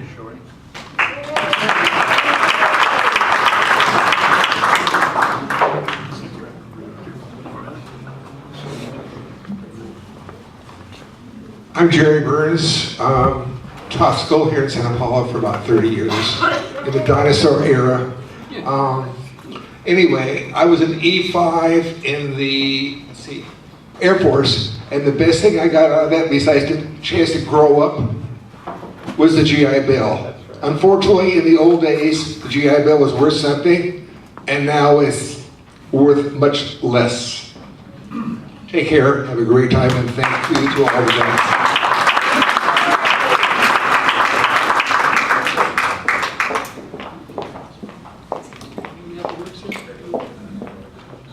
Would you like to share? My name is Eddie Reyes. This is my father-in-law. I served when President Carter was president and got out when President Reagan became president. Served in Germany and in Bad Topf at the old SS Gestapo training headquarters when it was during the war there. I was with the 1st of the 10th Special Forces, and looking at this, I mean, I'm really proud that I'm at least a veteran during peacetime, but to hear what you guys went through, you know, God bless you. Thank you.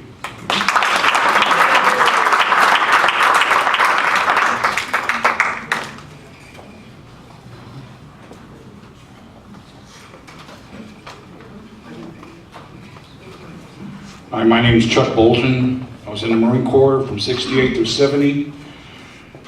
And it's an honor to be in this room with all you men, especially him. You don't see very many of these guys anymore. And anyway, when I got back, I was a rifle instructor, 0311 grunt, and that's basically all I can tell you. I can tell you more, but it'd take too long.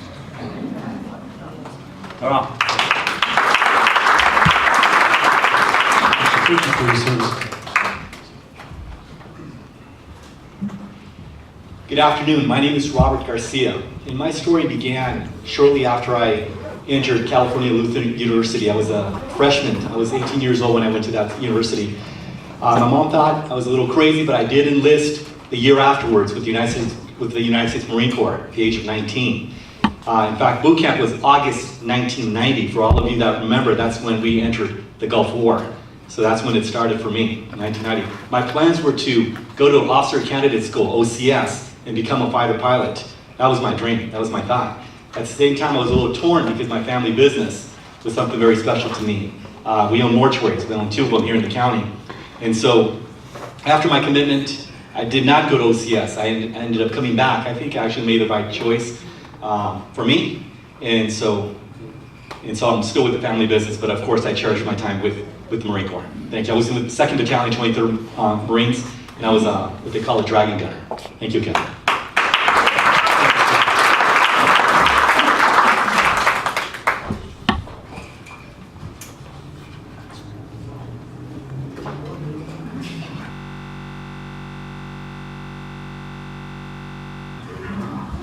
Three minutes, right? You're running that too. Oh. Good evening, my name is David Ha. I'm with the Vietnam Veterans of Ventura County, and again, my story begins with my parents, just like you, John. They were there in Hawaii when they bombed Pearl Harbor back in December. So I come from a family of veterans, and my 3 older brothers, all Vietnam vets. I'm a Vietnam era vet. I joined the Navy when I was 17. My mom signed the papers to say bye. So 1972 is when I enlisted. I stayed 22 years in the Navy Seabees, retired as the equipment operator chief out there, and I was stationed with the Naval Mobile Construction Battalion 3 out of Okinawa. I was stationed in Camp Shields, back in Barbers Point, Hawaii again, and various places other in Japan. So Yokosuka, Japan, Itsugi, Masawa, I could go on and on and on, but again, I want to thank the LULAC organization for this wonderful dinner. You guys are like over the top, and thank you again, all my fellow brothers and sister veterans. Thank you.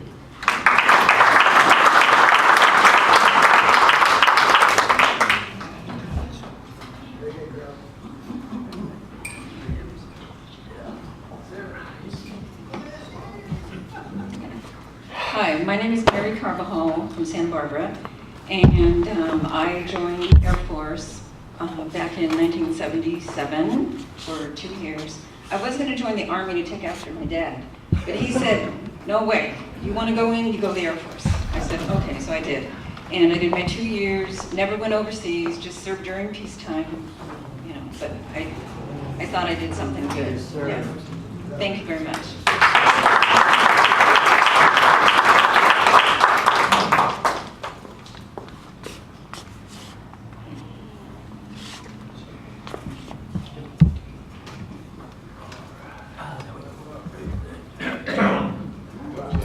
Hello, my name is Jack Calderon, United States Army, retired from 1947, 1967. I'm from Santa Barbara, California. I served in the Korean War, known as the Forgotten War. Have you even heard the Korean War mentioned here tonight? No. A little bit, she says. Anyways, I got to Korea July the 1st, 1950. I was stationed in Japan for 4 years before the war. I went to Korea. I was 16 when I got on the LST going to Korea. I served in Korea until 1950 to the end of 1951. Anyway, in December 1950, I was called up by personnel to report to the field where they were giving us medal ceremonies. I didn't know about it, but they took us up there. The whole regiment was getting medals. So the highest medals were up in front. We were up there, and they called me up. I was 16 years old when I was awarded the Silver Star for combat actions. Thank you.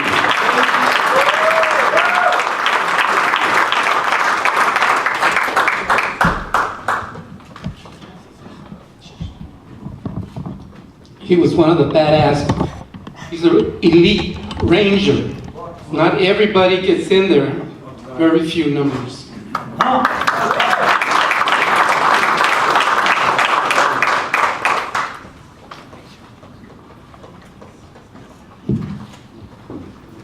He truly is a badass. I've been scared all the time I've been here. My name's Petty Officer 3rd Class, James T. Connors. I was in the United States Navy, 62 to 67. And from 66 to 67, I had the privilege of being in the Tonkin Gulf plane garden for a lot of guys off the carriers and doing whatever we had to do. And I'll take that to the grave with me. I'm very proud to have been in the military. You know, if I could do it again, I would. And I'm going to close with this. I've always wanted to do this, and now I got a chance. And for all of you who have been to Hawaii, you know what I'm going to say. Tiny bubble in the wild makes me happy, makes me feel fine. Tiny bubble makes me warm all over, and I don't know any more than that. Thank you very much.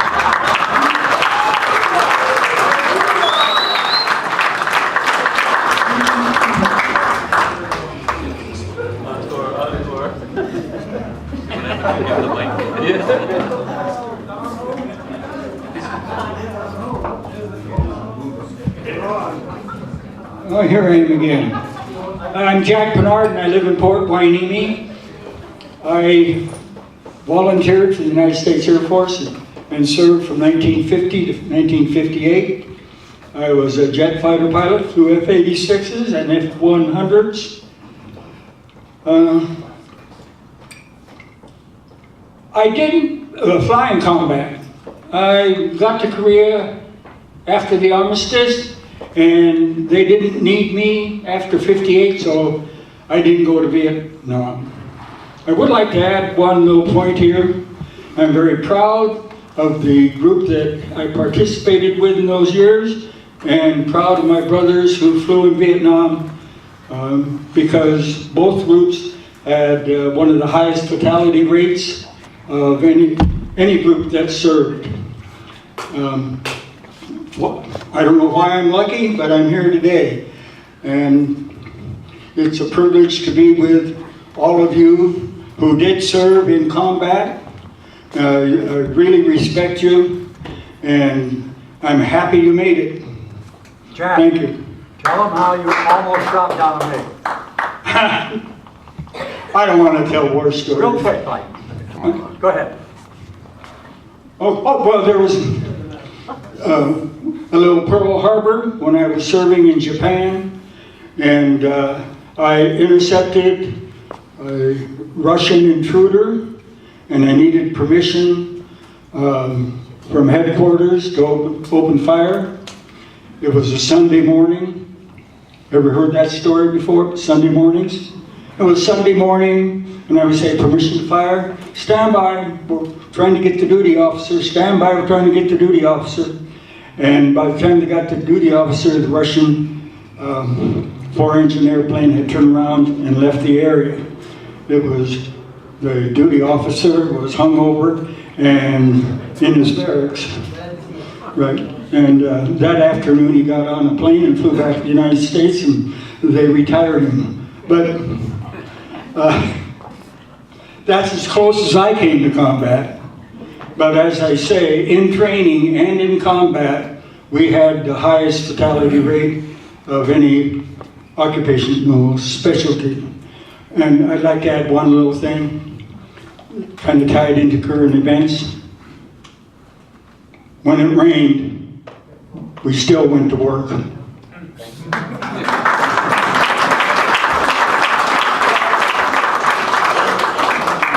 Awesome.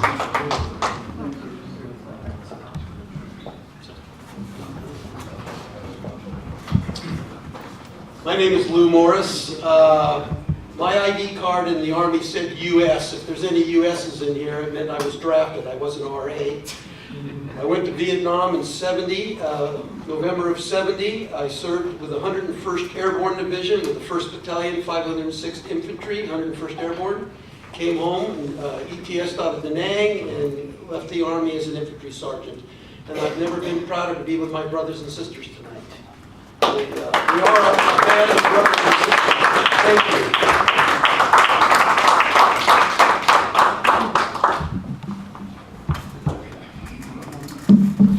My name is James Johnson. I grew up in Ventura County.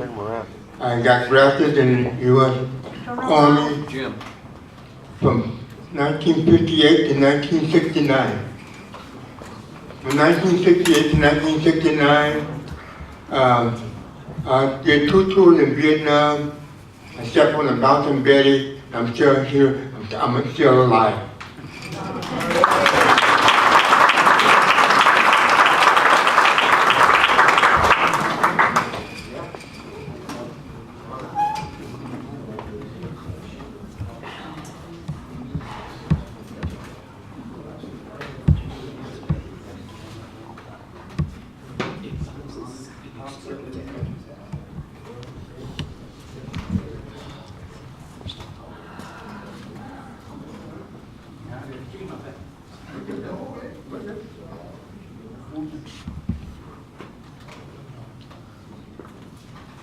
Hi everybody, my name is Angelica Correa. I served from 98 to 2003 in the United States Marine Corps. I retired as a corporal medically, and I didn't get to go anywhere else. So. And I want to say, this is the brotherhood that is a lifetime. You have brothers and sisters that you never know of, and you're always there for them, no matter what.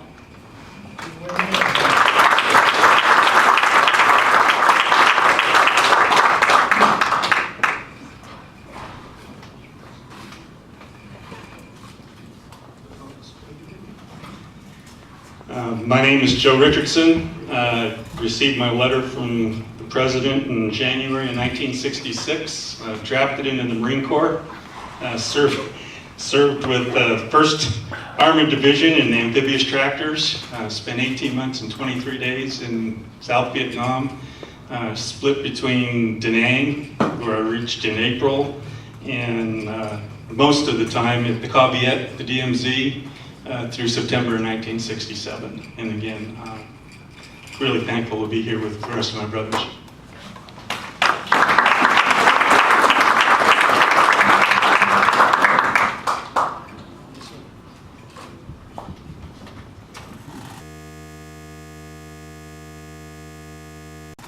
My name is Jesse Chavarria. I was born and raised here in Santa Paula. I served in the United States Air Force from 1966 1970.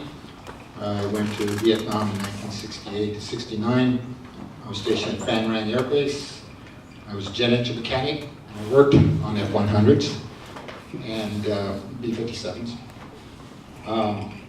Upon my discharge, I was afforded the opportunity to go to college on the GI Bill. It afforded me a tremendous 36-year career with the Aerospace Corporation. And I retired 5 years ago. Would have never dreamed that I would have had this kind of fortune by being in the service. And every day I thank my father, who passed away a number of years ago, who sat down with me a month or two before high school graduation. He served in World War II, North Africa and Italy. And he said, if you really, really feel you need to go in the service, learn something, get some kind of training, a job that you can use when you get out. And little did I know that's a conversation would have directed me the rest of my life. And I'm forever grateful to my father for his wisdom that he passed on. And I'm also a member of the Vietnam Veterans of Ventura County. Thank you.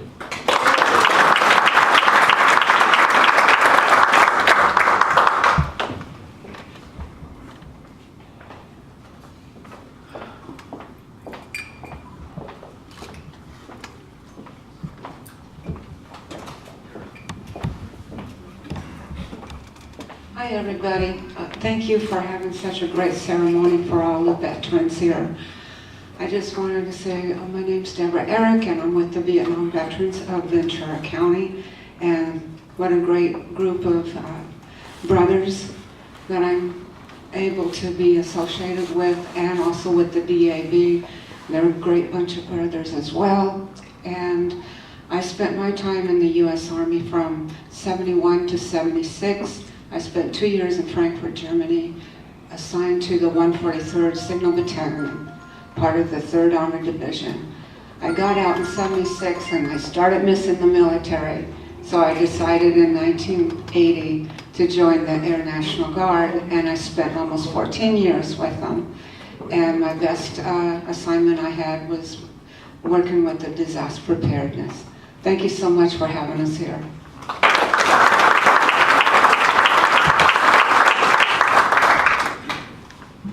Good evening. Thank you, LULAC, for this wonderful evening.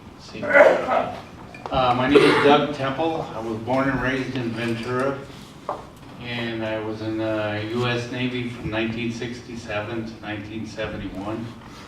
I was aboard the USS John F. Kennedy, CBA 67, in the Mediterranean. I'm also a member of the Vietnam Veterans of Ventura County. And when I was in the Navy, I was trained as an air traffic controlman. However, when I was on the ship, I did most of the work parties because I was a low rate at that time. But then after I got off the ship, I was stationed at Point Magoo, and I worked in what was called a GCA unit. It's a mobile radar unit. And that's where I got most of my air traffic controlling done, and I enjoyed it very much. However, when I got out of the service, I took the test for the FAA and scored very high, but then there was a job freeze put on in 1971, so I never got to practice after that.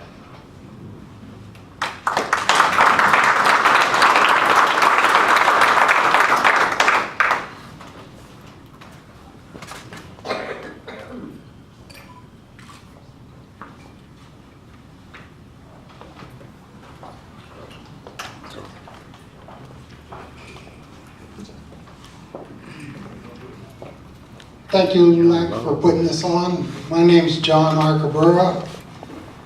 Back in 1969, 70, 71, I was with my brothers. We were all my real brothers. We were all stationed everywhere else. There's 3 of us. My cousin, my uncles. So there's probably about 12 of us in the service at the same time. And we used to run across each other, or a couple of us will be home. Made it weird. But we were all RA.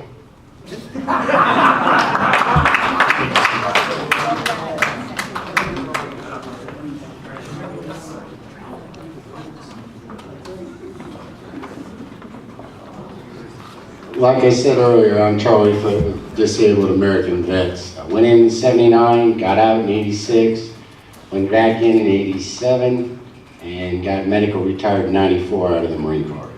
Thank you.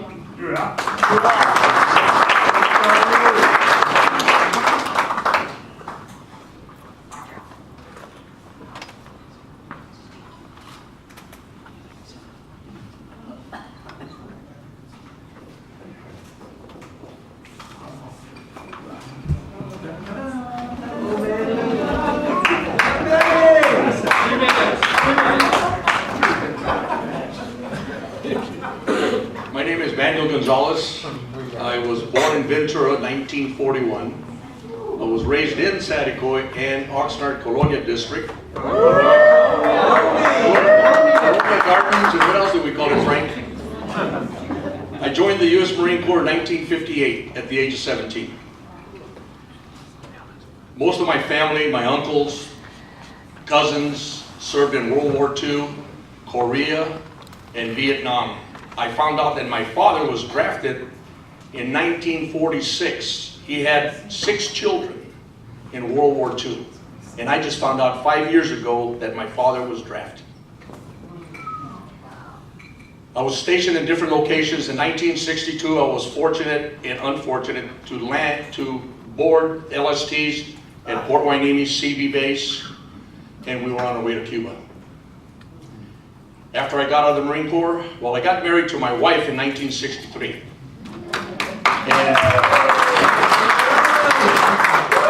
yeah, it was David. She put up with anyway. I went to work for a candy and tobacco company. I served from 1958 to 65. 1966, I went to work for a candy and tobacco company.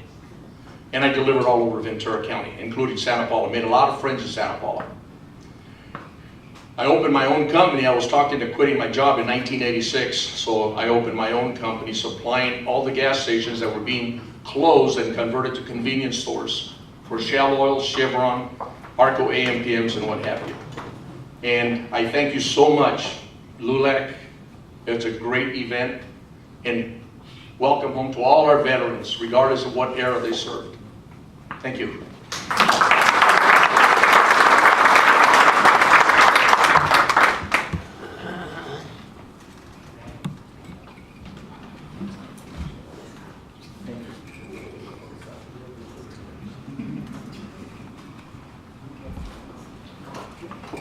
My name is Chris Falatis. I was going to college in the 50s, and because I'd finished 2 years of college, but I needed more money to go to a 4-year college to graduate. I always wanted to be a teacher, and I was drafted. I got a letter saying, "Greetings from your president." I was drafted. US 56285449, okay? And I went to Fort Ord for basic training, and then from there I was shipped off to Fort Leonard Wood, Missouri for advanced training, and then pioneer training, and then heavy-duty equipment, because I was a Caterpillar driver when I was not going to school, college. And so I knew how to work the Caterpillars, road graders, drag line. None of those things are present anymore, only Caterpillars. And from there, they shipped me off to Fort Carson, Colorado Springs, and I joined the 15th Combat Engineers, 9th Infantry Division, and I served there for about 6 months, and they shipped me off to Wisconsin for helping the reserve troops train during the summer. It's only open during the summer. It's very snowy in Wisconsin, icy. Camp McCoy, yes. Did you know grandfather bluff? Always from there. And anyway, from there, and at that time in college, I was studying to be a teacher, but mostly history, social science. But I took a lot of music classes, and I developed into a. They say, I don't believe it though, they say that I turned into a very good singer. I could hit the high C, I could hit any note and low note. I used to sing in many places in the military. So it got me to be, this colonel wanted me to be his assistant. Well, that's better than driving a tractor. So I became his assistant. He was the chaplain of the base. And so I became a chaplain's assistant. And then we were doing all that, and I got transferred again back to Camp McCoy, Wisconsin for the next summer to train the reserve troops. So I spent it there for all summer long. And then I came back to Fort Carson, my home base, and finished off my duty there. I spent 1 year, 11 months, and 28 days. And I was discharged on Friday the 13th. But the military experience was very good, excellent. And from that, I think it really helped me here when USC, we're going to send you to Ventura County with the teacher corps, and I was doing my graduate work. And so I joined the teacher corps and came and taught at Isbell School for 30-some years here in Santa Paula. So I know the kids, I knew where the hiding places were, I knew everything. If they were missing school, I would look at the absentee list, I'd go to their house, beat on the door, get them out, get them in the car, take them to school. It was a great job. I enjoyed the whole 30-some years. It went by too fast. But the military friends that I have, I still communicate with them. And there's going to be fewer and fewer, but they're a group that you'll never, ever forget. And that's the way it is. I always say, see you at the next post. Thank you.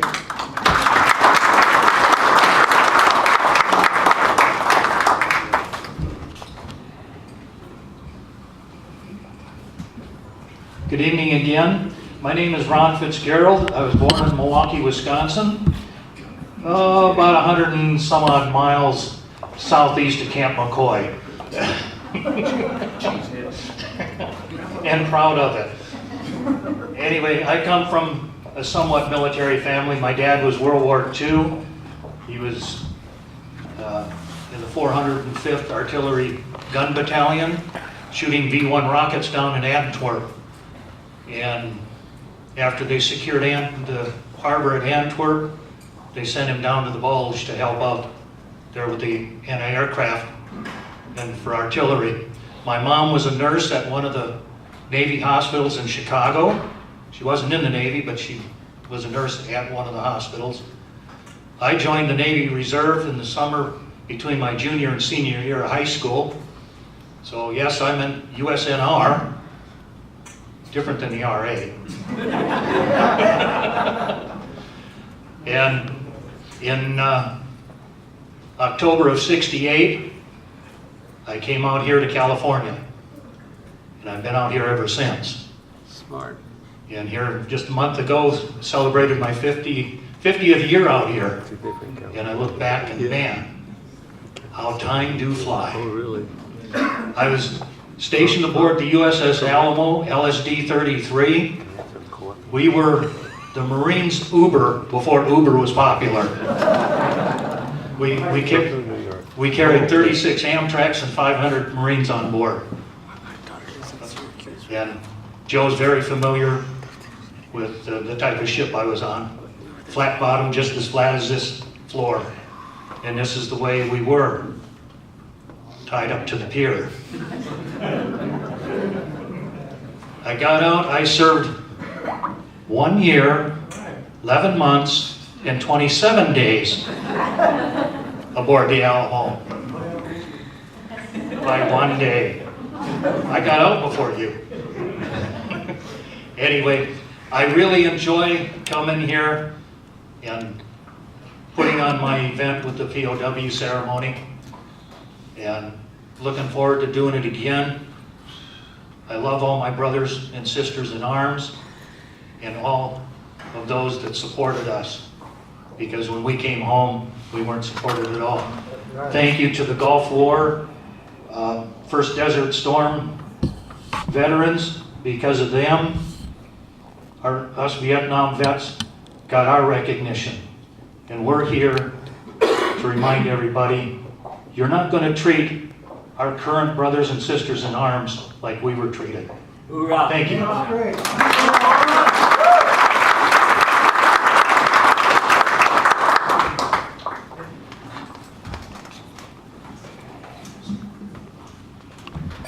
Hello, everybody. My name is George Sotelo. I did 20 years in the Navy. I retired. And the most challenging assignment was the hardest job in the military, which is recruiting. Any It was the recruiters? hardest job. There's I one. loved it. Tough job. And when I recruited, one of the selling points for the kids that had green cards, I told them the military is going to help you get your citizenship. And they do. They bend over backwards. I know, I was there 20 years, I should know. So if someone doesn't get it, it's because they made no effort. And then they get out, and they're the last ones who should be getting in trouble, because like any person, if you have a green card, you commit a felony, guess what? They rip your green card, boot you. That happened to my brother. All right, another issue. What is it with bashing VA? How many people receive benefits? Raise your hands, I want to see it. Yeah, okay. You guys should, the reason I do it because I help veterans apply for benefits. I did it for the county. A lot of you I helped out. And you don't see anyone complaining when that big retro, remember that guy who said he waited 2 years? Well, 2 years times 100%, 72,000. I didn't hear any complaint about that. Or the other benefits you get through the VA. You know? So let's give the VA a round of applause, doggone it. Come on! Pleasure. And sorry, that's all I got to say about that.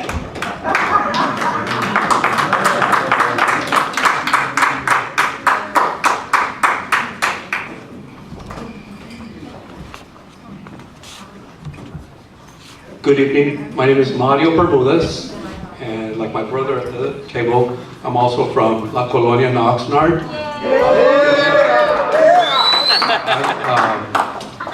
Marine Corps veteran, was in from 1974 to 1978.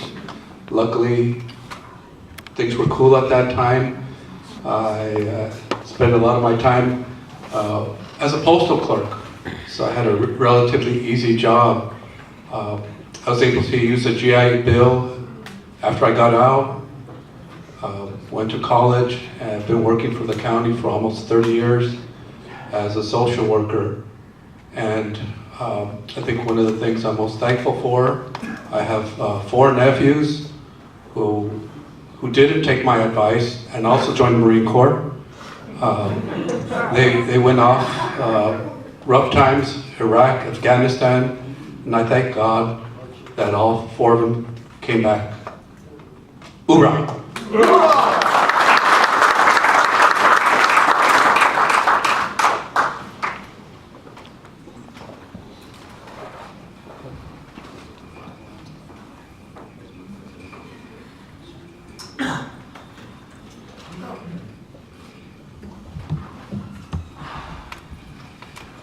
Hello, my name is Frank Nava, born and raised in Oxnard. And yes, I was also raised in Colonia. I was in the Navy from 63 to 67, MCB 11 CDs. I'm very proud that I was with in company of Marvin Shields, Medal of Honor, first CB, Medal of Honor. And I want to thank Christine for inviting me tonight, and I want to thank everybody. It's a great organization and a great night for me. Thank you.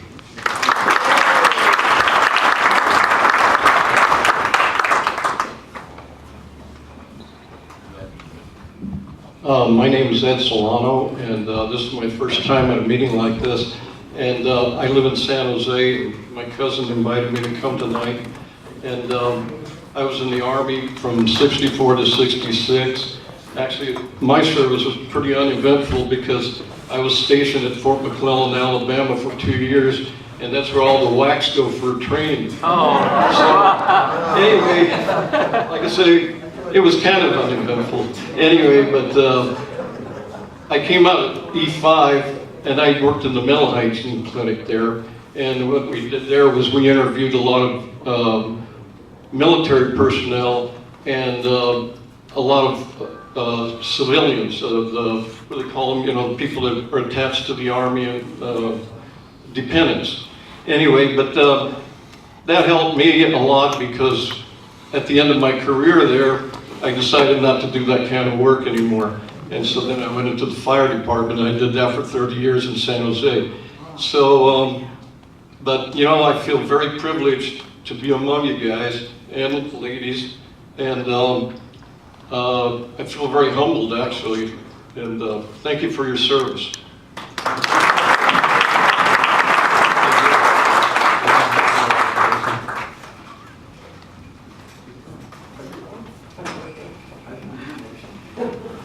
Hola, I'm Ismael Gonzalez. I'm not related to Manuel, even though he just recognized who I am.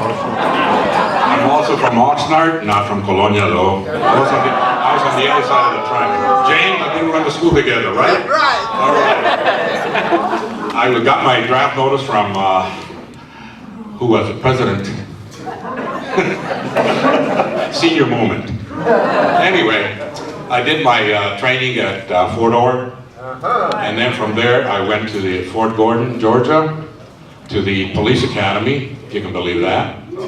So I was a military policeman. I tell people who ask me what you did, I said I was a Mexican policeman in the service. I didn't serve in country. I bow to you guys who did have that opportunity to go there. I know it was not an opportunity, but I take my hat off to you for serving there in country. I did my tour in Toul, France. I was an accident investigator there, and upon my discharge, I came back to Oxnard, and then I enrolled in school again, used a GI Bill, and then I came up to San Jose where Ed and I were roommates.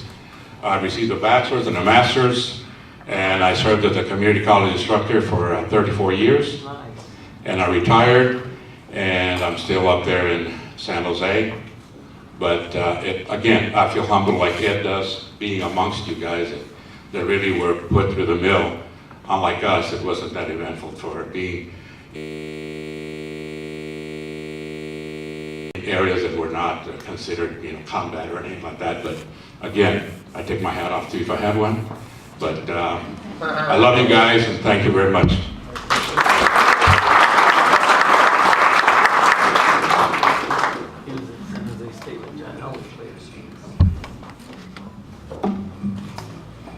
My name is Ron Quintana.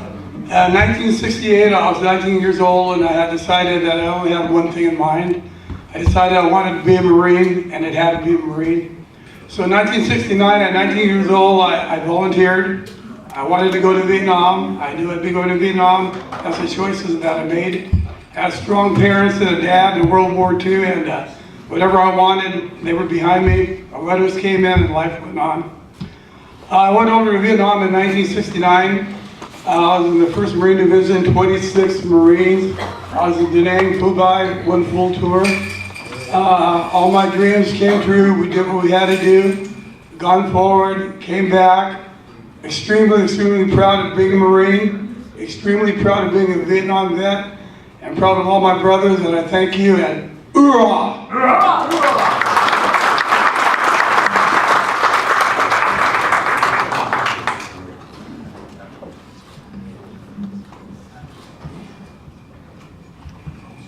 Hi, my name is Victor Espinosa. I am a Vietnam veteran. I went in the service in '68 and lied to my mother and told her that I was drafted. And the reason why I lied because I had a friend and we were going to college at the same time. We went out and got drunk and said, hey, our number's coming out, might as well go in with they used to call it the buddy system, where you will be together. And that lasted as far as basic training. So that was great, but many experiences that I can recall. You know, I went with some friends. I lost one of my friends. After he got to Vietnam, we left, we parted at Fort Lewis, Washington. He went in as a helicopter pilot, and I went to NCO school in Fort Benning, Washington. Went into Vietnam as a squad leader and was in Cu Chi in 1969. And when I got there, a week later, I read in the paper that my friend Jimmy Cavender had been shot down. And then about a month later, I received a letter from one of the friends that had been in basic with me, and I remember the words. He said, "I'm not sure if you're alive. We pulled an ambush." He was in Vietnam. He says, "We pulled an ambush." And I got a letter. I picked up your ID from a dead Viet Cong. If you're alive, I'm in Cuchi, and I was also stationed in Cuchi. Didn't know he was there. So I had many experiences, but I want to say something to all of you, all the veterans. Thank you. Thank you for your service. Most of all, thank you for those who served in combat, because there is a bond that only we can understand. No one else can. But the Roberto Juarez said tonight, you know, there are so many memories that sometimes you don't want to remember him, and something will click it, and you don't know what to do. So, to those who served in combat, again, thank you for coming home. Thank you for your service.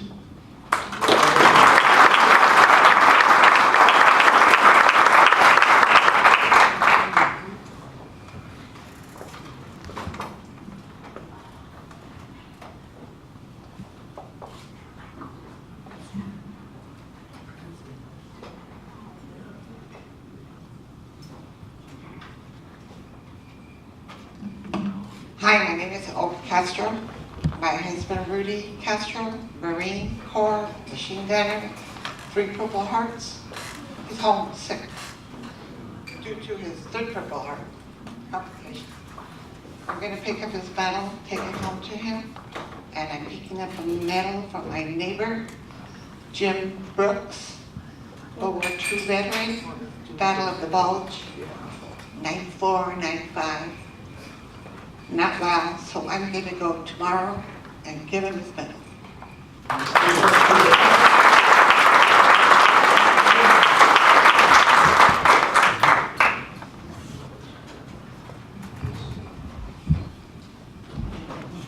My name is Ignacio Gomez. I was drafted in '66, served till '68, got out as an E5. I'd like to honor my 2 uncles. One was a tank driver for Patton, and the other one served in the Philippine Islands during the Second World War. My 2 older brothers served in Korea. One of my brothers was wounded in his 21st birthday. My other brother saw the incident happen. And my other brother played football. So I'm honored to be here with the veterans, and my respect to all the combat veterans. Thank you for your service.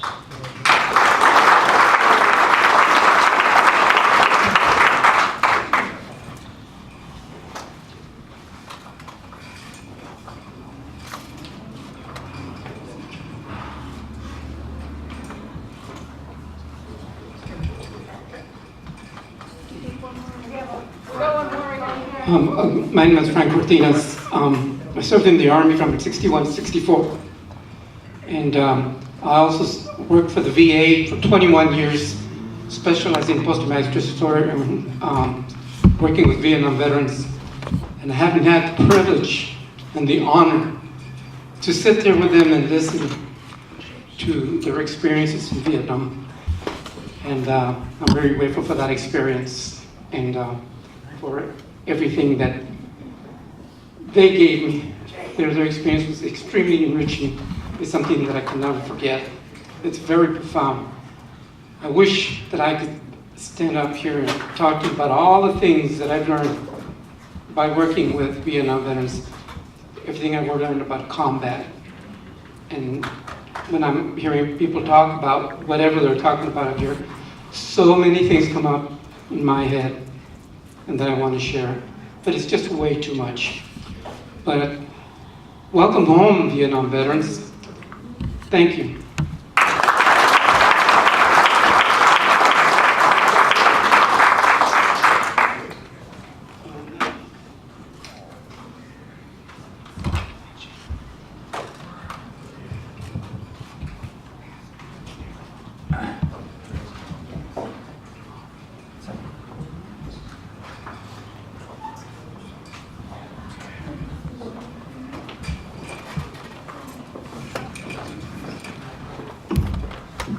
My name is Sal Pineda, and I'm looking at the clock.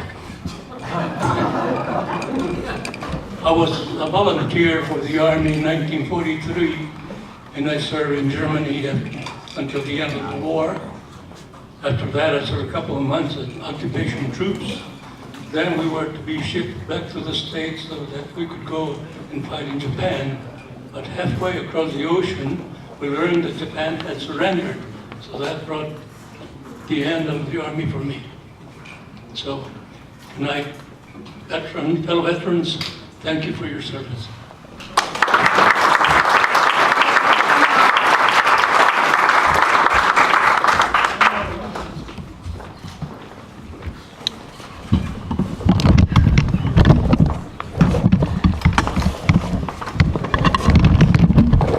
Well, for those of you with short-term memory loss, my name is David Wilson. We were doing a school presentation and the teacher asked me, why did you join the service? I said, when I graduated high school, Ventura High School in 1966, my dad kicked me out of the house. So it was an option, that or be homeless. And so a long service, that customer service actually got me into the Army. Now, I was standing in line in bank one day and I noticed on the keychain of the man in front of me a P-38. Now, Air Force, that's not the fighter plane, okay? For Army Marines, you know, it's a can opener for those wonderful sea rashes that were made in 1920 something. Anyway, I asked about his service and he said he was a Marine and he started to tear up. And I said, what? What's the matter? He says, well, I went through Camp Pendleton, I went through the training, and a lot of the people I went with went to Vietnam, and some of them died. I didn't go to Vietnam. I was stationed in the embassy in Germany to be a guard, and he just felt so bad. And I said, you have absolutely nothing to be ashamed of, nothing to be embarrassed about. I said, well, in this country, people were burning their draft cards or running off with Bill Clinton up to Canada. You chose to serve, and you are a Marine. And I want to thank you for your service that you did. We all did our part. And I don't care if you're US, RA, or NG. Any NGs here? Anybody even know what an NG is? No, it doesn't stand for no good. National Guard, thank you very much. I don't speak Air Force, I don't speak Navy, I don't speak Coast Guard, I don't know what the heck the Marines speak. But I want you to know, whether you saw combat or not, you served. And I want to say, thank you that you stepped up to the plate and you served. You said yes. There's a part of your life that was sacrificed. Maybe you didn't see combat, but you still saw service, honorable service. And that's the important thing. So I salute all of our veterans. Thank you.